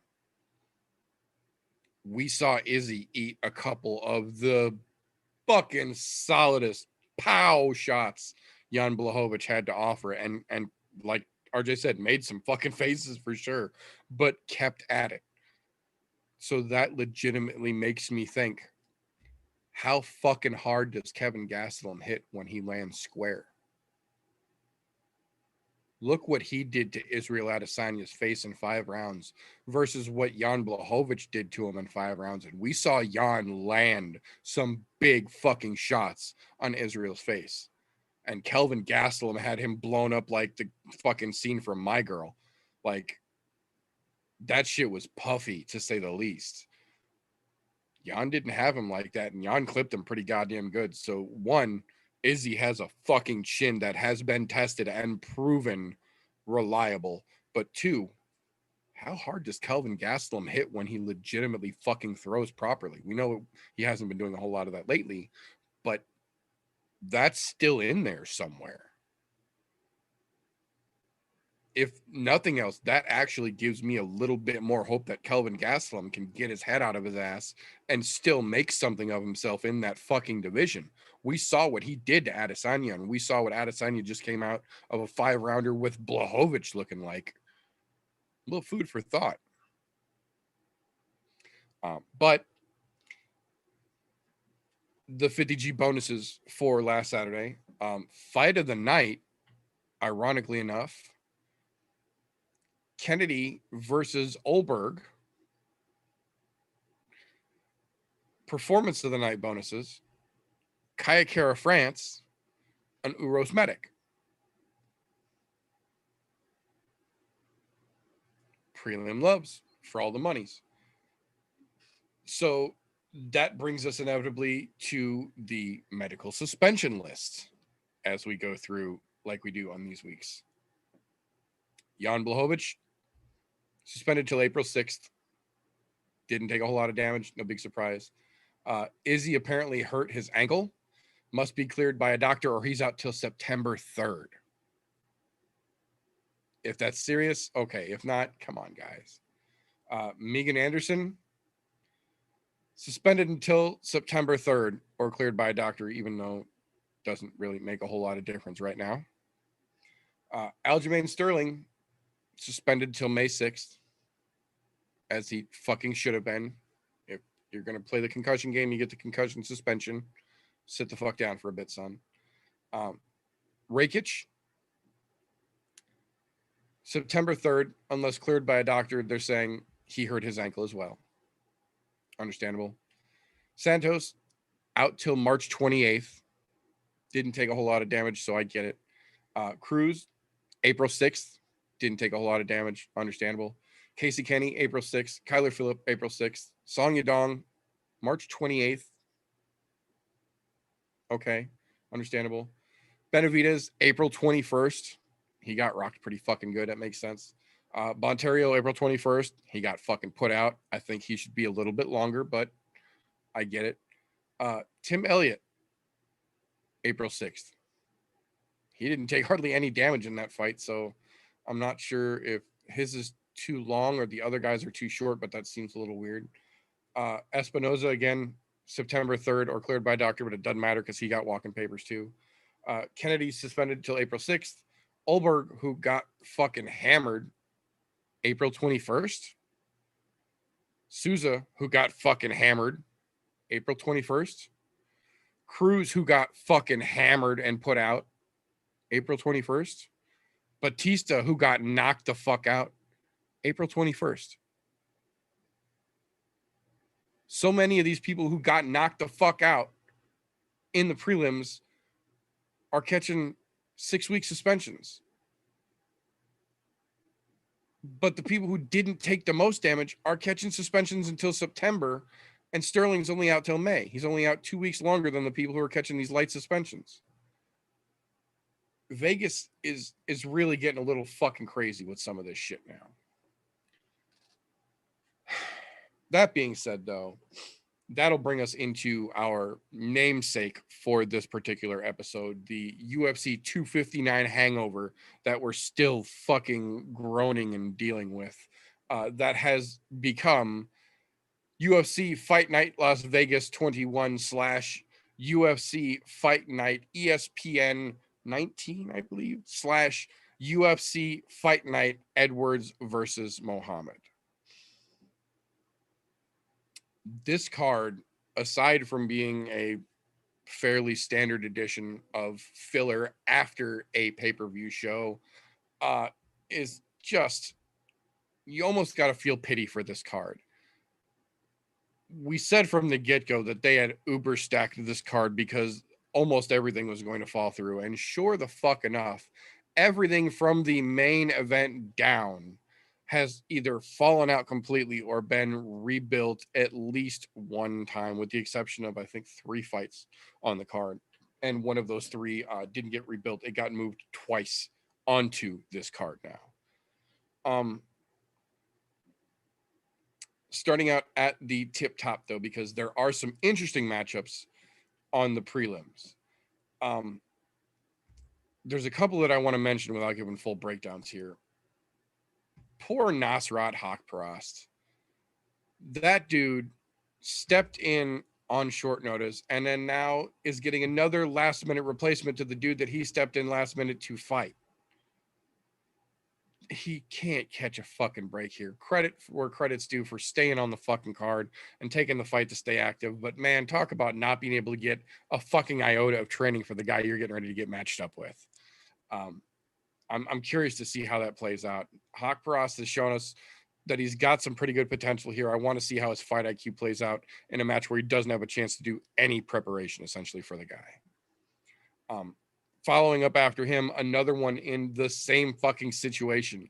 Ronnie Yahya is now on his 3rd opponent for this fucking matchup. Ronnie Yahya really had a very exciting debut and then has been kind of sidelined for a while. So I'm kind of curious to see what he actually has to offer here. Jordan versus Rojo. Another thrown together last minute, should have been one thing, now it's another thing kind of fight. But Charles Jordan had a lot of hype before he hit a hiccup. So I'm kind of curious to see how he's going to bounce back here as well. The bad part is that brings us to our quote unquote premier prelim fight. Angela Hill versus Ashley Yoder 2, the rematch that no one asked for. My thoughts about this fight are as follows. Who fucking cares? On to the main card. Motion passed. Now, the bad part about that is that when we get onto the main card, Like I mentioned, this is absolutely a pay-per-view hangover style filler card. So we don't really have a whole lot of name recognition or exciting big fights, but there are still some interesting matchups on the card here. The opening fight, Eric Anders versus Darren Stewart. This fight is kind of getting slept on, in my opinion. Darren Stewart has basically fallen off the radar completely since his fight where he beat Kevin Holland. And even Kevin Holland and Dana White agreed that he won that fight despite laughably horrible judges' scorecards giving it to Holland somehow. The good thing for him is that they put him back in the octagon against discount Kevin Lee. I think in this matchup, Darren Stewart is going to have every opportunity to put Anders to fucking sleep, because as much as we've seen Eric Anders have flashes and glimpses of potential, he is absolutely a dude who will bite down on his mouthpiece, lean forward, and walk straight the fuck at you until you make him stop. Darren Stewart thrives on that kind of fight. He doesn't get called the dentist because he's soft with his punches and doesn't aim for your fucking mouth. I think this is going to be a bad night for ya boy. I think we get the Tooth Fairy called in before the fight sees the third round. I think Stewart puts Anders to sleep either late in the second or early in the third, if we get to the third. I didn't even know this was a fight they needed to make, to be quite honest. And I think I'm more surprised that Darren Stewart is still in the UFC, as well as Eric Anders. Darren Stewart had a lot of fucking hype behind him at one point, and then he shit the bed. Eric Anders, he's just been meh at best. Yep. So to be honest, I don't give a flying fuck who wins this, except for maybe just to see Darren Stewart so I can listen to somebody else with a British accent give a decent fucking interview, because we don't get to see Till for a while.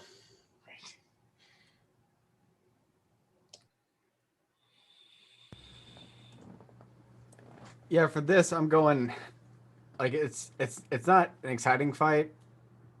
I'm going Stewart because he's the only one of the two that actually has shown progression, has shown like the want to get better and implementing new skills and techniques in the octagon. And he outperforms Anders in every which way in category, stand up, ground game. So in the words of Fresh, this is really Stewart's fight to lose there. But with what he brings and with him continuing to get better and better, I think he's gonna bring in a W on that. That's a easy one for him with his skill. I can agree with that. So from that matchup, that will bring us into another potentially very interesting matchup here. Manel Cape versus Matthias Nikolao. Matthias Nikolao basically came out of nowhere, stunned the fucking crowd in his debut, and has been waiting for a chance to chomp back at that bit. The UFC decided to give him that opportunity in the form of one of the most gun-shy hype trains we have ever fucking seen in Manel Cape. If you go back and watch Manel Cape's highlight reel from Ryzen, that motherfucker was a wrecking machine. And I don't know if it was the big lights or him smelling what he was selling and high on his own fucking supply or what, but when we actually finally got to see him in the UFC, he was anything but impressive. He was afraid to throw a punch, afraid to engage, too worried about being hit for his own fucking good, and just all around disappointing for a guy who came in with as much fucking, hype behind him as Manel did. I have a feeling that this is going to play right into Matthias's wheelhouse here. He's kind of an underdog, much like the last time we saw Manel Cape come in, where he's quote unquote supposed to easy win this matchup here and has basically completely overlooked his opponent once again. And if you go back and watch the last time Matthias Nikolao was in the octagon in the UFC, that's a very dangerous thing to do. I'm very curious to see where Nikolao goes in the UFC. I think this young man has a lot of potential, and I'm kind of hoping that he puts it on display for us this weekend here. I was never really aboard, but I have officially decided to reject the opportunity to get aboard the Manel Cape hype train. I think that fucking locomotive can sail right on off the goddamn cliff. I think Nikolao makes him look like a fucking fool. I don't think we see the judges here.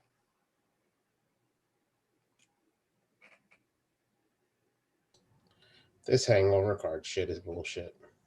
This is a fight I immediately looked over because, to be honest, it does nothing for the flyweight division. It does nothing for either one of these two. I mean, if anything, maybe this is Manel Cape's shit or get off the pot moment. Right.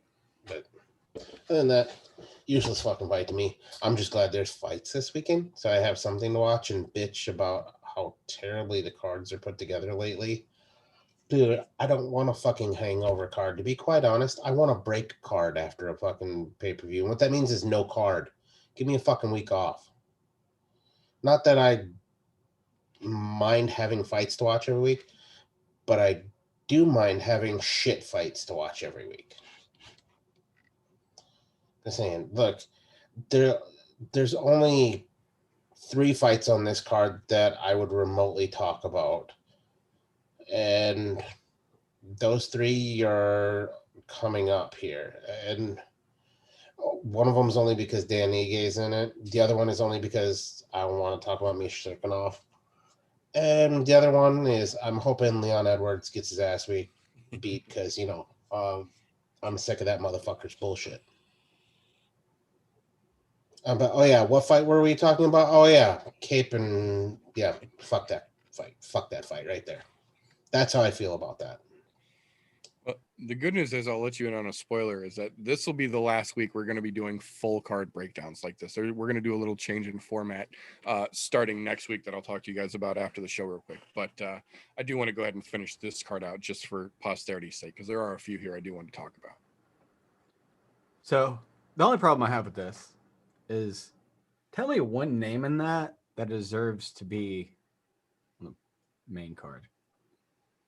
I can think of a fight earlier that just one person, his name, deserves to be on the main card, being Hawkcross. Right. Just that name alone deserves to be here. I don't care if it's a debut fighter or not. His name alone. Fuck both of these guys. The only upside to this is that Nikolao is actually, he's on a loss right now. His last fight was a loss, but he was on a decent tear. Fuck yeah. He was on a real good tear. Took a little bump. I'd like to see what he does against an actual fighter, not against somebody that's doing this shit. I don't want to watch that. I want to see Nikolao actually go against a competitor. Cape can fuck off. He can get kicked to the curb, just like the fucking UFC is doing with a whole bunch of other fucking cannon fodder. He can fuck off. Nikolao, he deserves to be up here, but not on the main card. I would like to see this fight move down to like a premier prelim. I agree with that. But Nikolao, with what he has done, this is going to be a fucking walk in the park. Going up against Cape, it's going to be a walk in the park for him. I agree. I think you're on the right path there for sure. Unfortunately, that brings us to yet another fight on this main card that doesn't really belong on the main card either. The People's Coco main event, as it were, fourth out from the top. Jonathan Martinez versus Davy Grant. This ironically enough. I won't say it doesn't belong on the main card. What I'll say is, of the fights on the main card, this is one of the few that I think is legitimate for a main card. Maybe not this one, but a main card. This is my dark horse fight of the night. Jonathan Martinez versus Davy Grant has everything ingredient wise to be the most exciting match of the evening. Both of these guys are completely under the radar for 99% of the folks who watch MMA in general, even more so for most UFC fans at that, because these are two little guys who don't get headline exposure hardly ever, being thrown right into the middle of a very meh main card. So they're still not getting the fucking exposure that I feel like both of these two could legitimately deserve. The problem is they both also have the potential to completely shit the bed, which is kind of why I feel that they haven't really been on many main cards here. I have a feeling this isn't going to be a shit the bed kind of moment. I think that both of these guys are going to come out really understanding the situation that they're in, seeing where this division is and how quickly it's fucking moving. And I think we're going to get a pretty goddamn good show. But with these two involved, it's either going to be spectacular or it's going to be fucking horrible. Either way, it's still going to be entertaining, I think, though.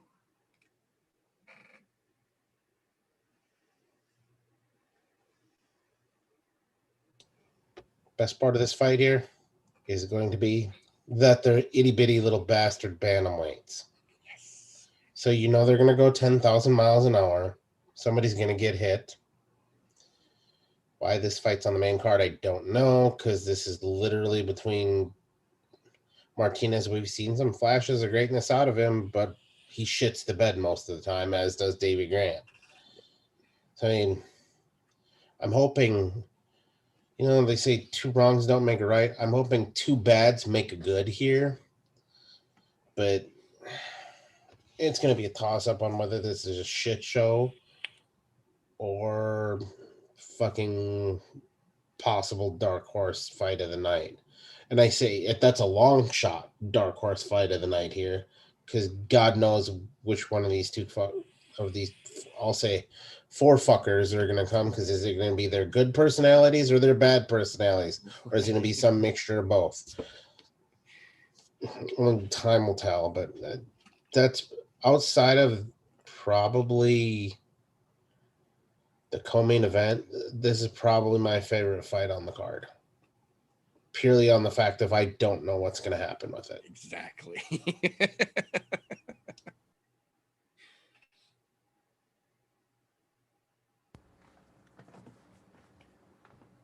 So I'm gonna be in agreement on a dark horse fight of the night card, but I'm gonna go ahead and make a prediction. My prediction for this, I'm gonna say Grant gets this in some way, shape, or form, because he's the only motherfucker of the two of them that can actually, make a stoppage and isn't a 100% decision monster. He actually stops people. I'm just gonna go on a limb and say it's gonna be a sloppy fucking knockout. Interesting. I can see that potential as well. With those two, I can absolutely see that potential. So that now will bring us to the actual People's Co-Main event. Another one of the, I'm not going to say great fights on the card, but another one of the more interesting stylistic matchups here. Dan Ige versus Gavin Tucker. This is another one of those situations where we have seen both of these guys come out and look like absolute fucking world breakers. And we have seen both of these guys come out looking like they should be world breakers and then shit the bed.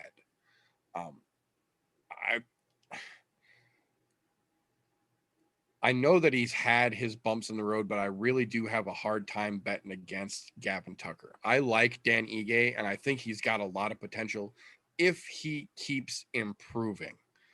But it seems like Dan Ige is one of those fighters, for whatever reason, that when he came in the UFC, he had a very particular, unique style set to him and has almost doubled down on just tightening up what he does rather than improving and expanding his game. And we've seen time and time again in the UFC, that's a bad fucking move. You want to check. If you can't improve and continue to add to your game, it's only a matter of time before that game leaves you standing in the fucking dust when the rest of the fight world moves on. I like Dan Ige, but I really haven't seen anything new out of him in a hot fucking minute now. I don't think Gavin Tucker is the best in the world, but I do think he has been trying to improve.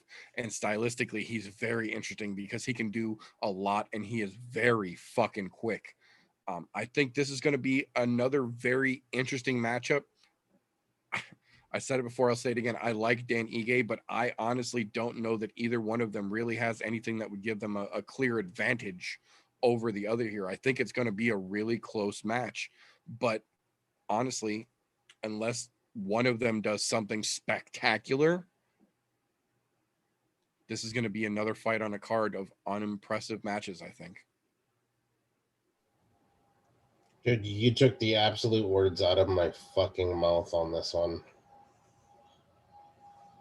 My biggest thought on this fight was, where's Dan Ige going to be on this? Nothing against Gavin Tucker, but what Dan Ige is going to show up. Yep. Because he's had absolute flashes of greatness where I thought he could be a top contender in the featherweight division, challenge for a title even. But then there's been other fights where I've seen him in where I'm going, who the fuck is that guy? And why is he in the UFC? So, then again, I guess that's why the odds makers have him at almost a coin flip on this fight, even though he's fighting an unranked Gavin Tucker. So, you're saying there's a reason for that. Maybe Ige, it's time to get your shit together. But, you know, we'll see.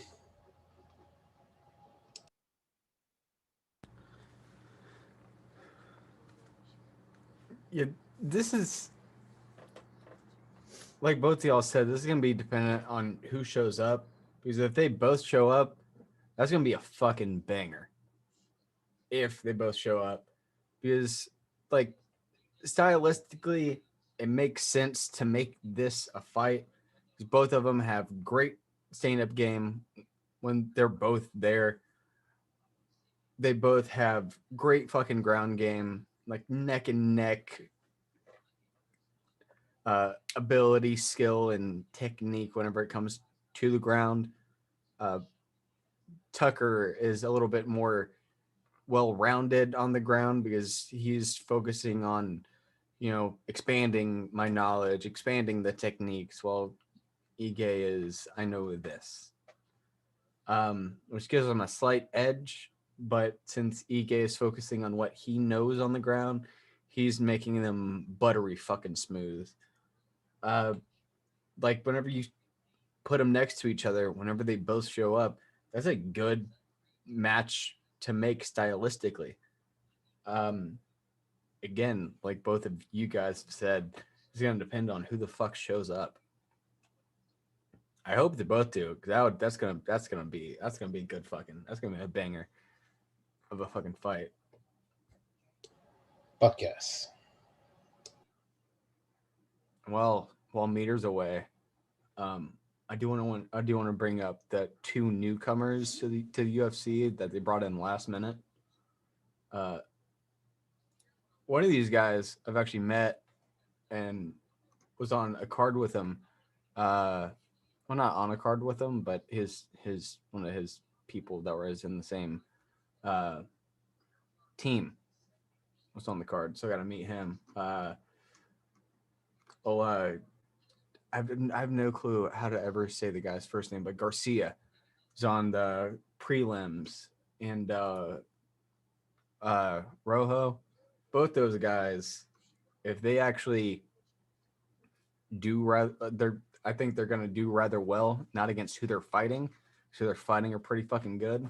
Both those guys fucking background and track record, those guys are looking pretty fucking good if they can pull something out on like their next fight. Because one of them's going against Hawk Frost, and that's just not going to end well. Both those guys' track records in Latin America, one's from Argentina, the other one's from Mexico. Those guys, they might be able to do a little something in the UFC. Be interesting to see how it plays out. Yeah, like Garcia's track record and his rankings. I've met him. I fought one of the people that were out of Punisher out in the Texas area. That guy's rankings is fucking stupid.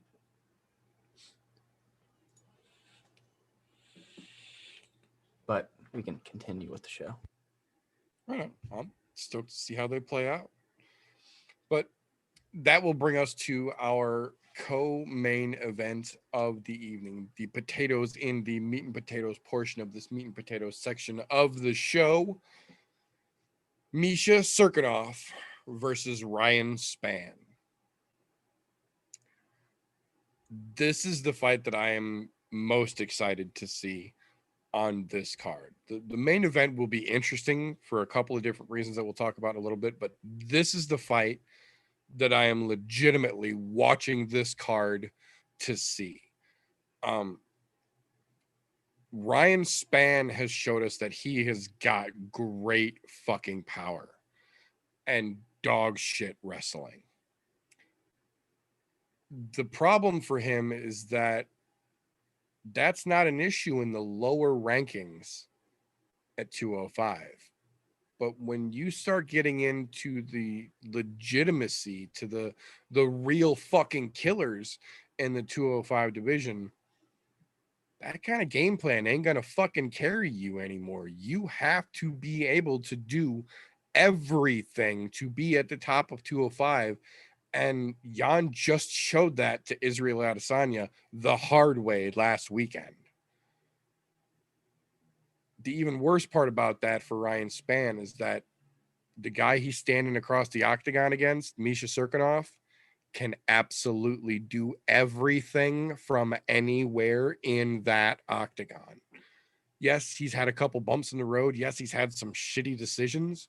But if you look at his resume, those bumps don't even start to diminish the caliber and the fucking ability of the wins that man has in his career. I like Ryan Spann, and I think he is going to give this the old college try, but I don't see anywhere in this game that he has a way to stop Misha Cirkunov. Misha Cirkunov can wrestle, Misha Cirkunov can strike, and Misha Cirkunov has a fucking chin. That adds up to bad news for Ryan Spann.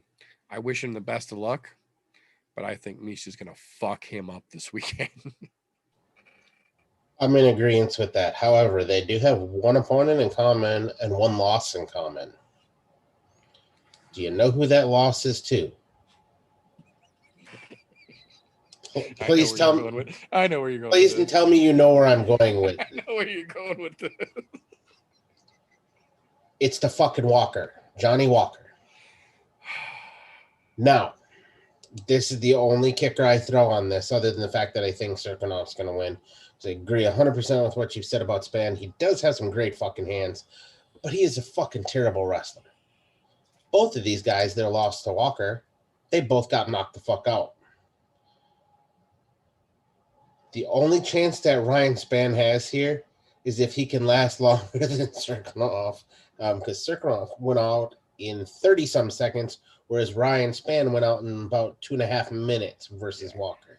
So if we play a little MMA math here, that's pretty recent in both of their fight histories, both within the last 2 fights, I think, or last 3 fights or something like that between them. But so it's pretty recent in both of their minds. So I'm just saying, either one of those boys, they can get knocked out, and I will say pretty fucking easily, because Johnny Walker's really not that fucking good, in my own personal opinion. However, he does hit hard. I'll give him that. But, I mean, going out in 34 seconds, Misha, that's not saying a lot about your chin, even though I know it's better than that. Ryan Spann at least lasted 2.5 minutes. That's all I'm saying. Maybe this is their chance to say, who really is better on this? Although, just look at the pure resume of the fighters that Misha has fought here. He has literally run the gamut of the light heavyweight division, from fucking everybody from Nikita Krylov to fucking Glover Teixeira, and he's beaten some of them. He's lost to guys like Glover, which that's nothing to be fucking ashamed of. Glover's a fucking animal and has been for quite some time.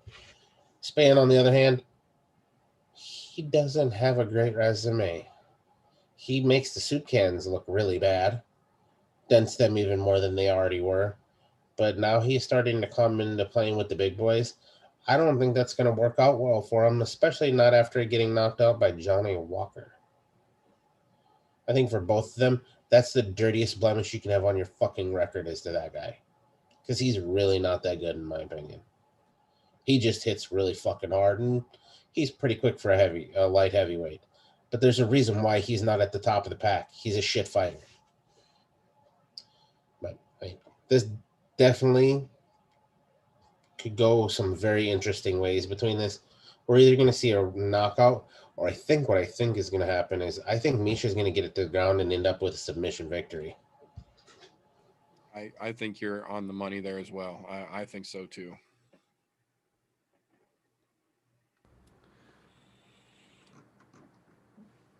Yeah, I'm gonna go with old Sergenkov on this, purely on him being able to get a game plan, stick to it, and actually work completely around inside of an octagon. And two, because of the, like TJ just said, their resume. The most like notable name that Spann has a W on is a Nogueira brother at the tail end of their career. I beat a Nogueira when they were like 97 years old and can barely fucking move. Congratulations. But like TJ said, whenever you look at Sergenkov, he's going against the upper echelon of the upper echelon in light heavy. Like, that man has battled with some of the fucking best of the best in the division. Track record alone and the differences of ability gives it to Sergenkov. And because fuck a guy that has a nickname of Superman and then has the Superman tattoo on his chest, whenever you're literally a walking pile of dog shit for MMA.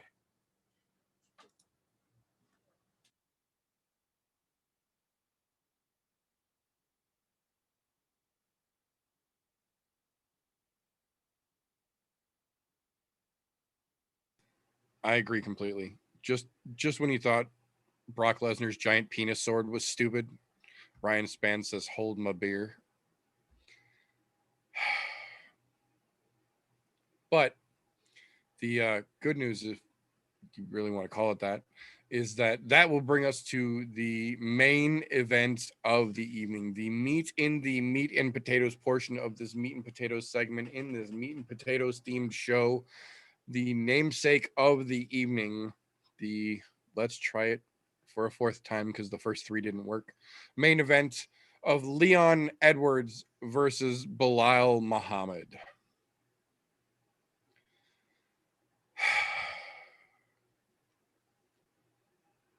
I was not thrilled the first three fucking times they tried to convince us that Leon Edwards versus Khamzat Chimaev was the fight to make. I wasn't thrilled when Khamzat pulled out and Leon tried to say that no one would take the fight against him, while Wonder Boy spent the last 2 months screaming at him in the most polite way he possibly could. I wasn't thrilled when they made this the main event after the fight had been rearranged into Edwards versus Muhammad. But here we are, regardless of how not happy I am in this situation. The good news, however, is that these pair of decision machines are going to give us an opportunity to either finally stop hearing about Leon fucking Edwards, or they're going to force Leon Edwards into a position where he doesn't get to pick his fights anymore. If you want to fight, you fight a legitimate contender, and you better eat your fucking Wheaties. Now, the side note to that is, in order to get either one of those, we have to make it through this weekend. I try and make a point to say, regardless of how you feel about someone, credit where credit is due. To his credit, Leon Edwards is on one hell of a winning streak. Now, the problem is that when you start to look at that winning streak a little more closely in detail, that winning streak spans 5 fucking years of picking and choosing who and when he fights, and is consistent with decisions, not stoppages, not submissions, not discernible, defining victories that would earn you the ability to talk shit to the top of your fucking division, but boring and mostly uninteresting decisions. The bad part for us is that standing across the octagon from Leon fucking Edwards is a fellow decision machine in Belal Muhammad. Now, Belal Muhammad is one of those that came into the UFC with a lot of hype behind him and then just never really showed it. We have seen that he can throw a hell of a fucking overhand right, but he can't throw it consistently, and he can't seem to time it when he needs to, and he can't work it in when the situation clearly gives him the opportunity for it. It's almost pure luck. But when he lands it, it fucking lands.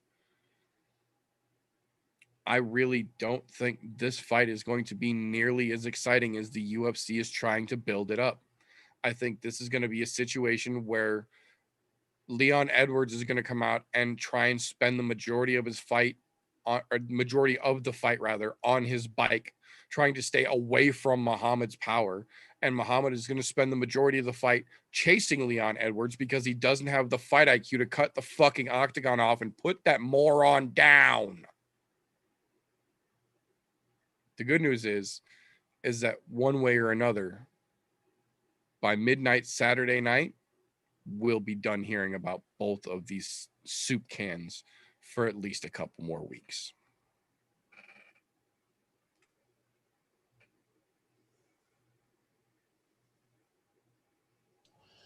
The only thing I'm hoping here is that Belal Muhammad wins for this reason. I can't stand Leon Edwards lately. It's been an absolute shit show with him. I won all these fights over 5 fucking years. Motherfucker, you haven't done anything noteworthy in the last fucking 3. Belal Muhammad lucked himself into this fucking fight. Literally lucked himself into this. To be honest, I'm still pissed that this isn't Chimaev in here, but Chimaev got himself a fucking ticket to the show, and now he's possibly retired. Although I'm sure Dana White's had lunch with him too, so you know. But to be honest, I don't care for Belal Muhammad. I don't like Leon Edwards. And to be honest, I hope Leon Edwards gets his shit kicked in. I don't think it's going to happen because Belal Muhammad really is not that fucking good. And Leon Edwards is just a smidgen better.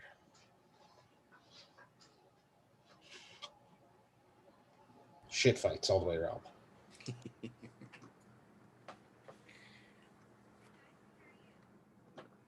Yeah, so I went over to good old Sherdog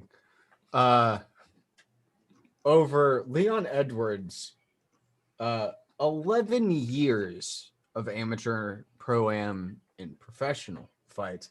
He has 1, 2, 3, 4, 5, 6, 7, 8, 9, 10.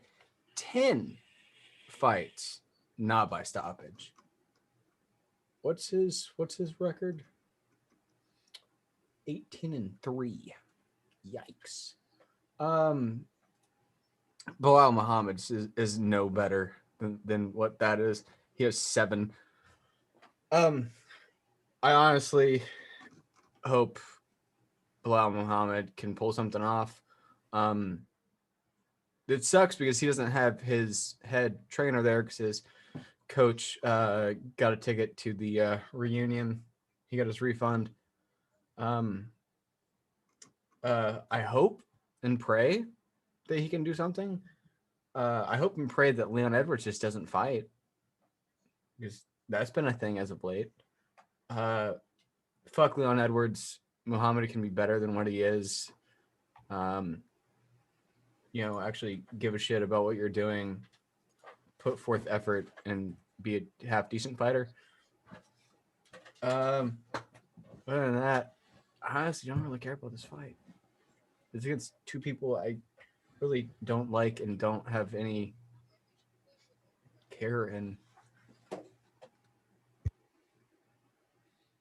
I agree. And as much as I hate to say it, because I have had it out with him several times before, I actually kind of have to root for Bilal Muhammad in this situation. If nothing else, then because fuck Leon Edwards.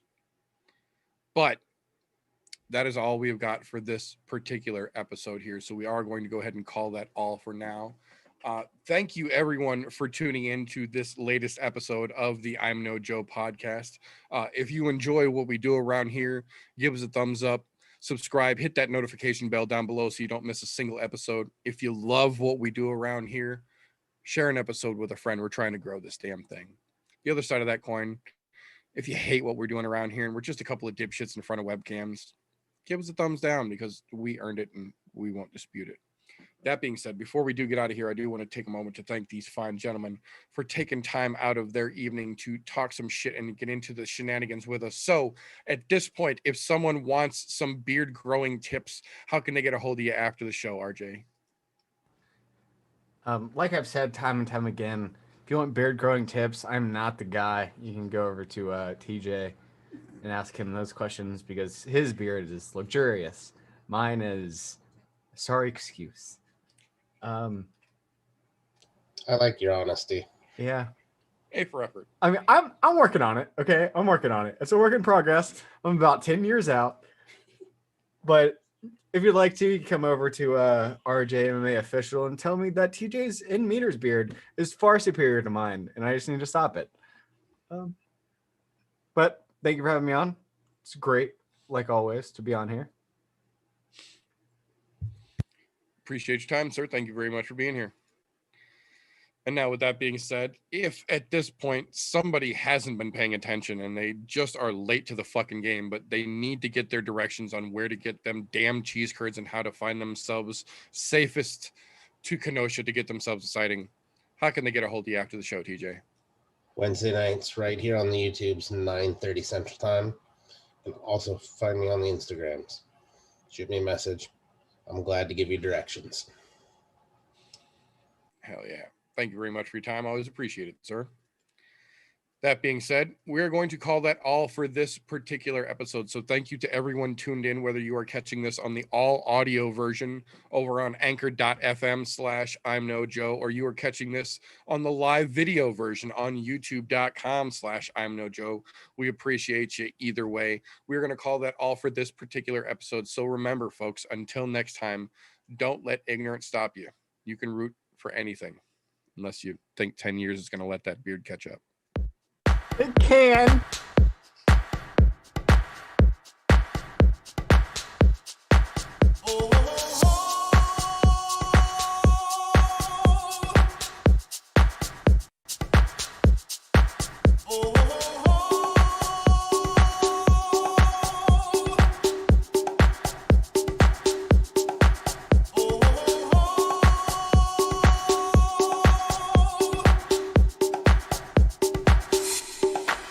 Everybody was kung fu fighting.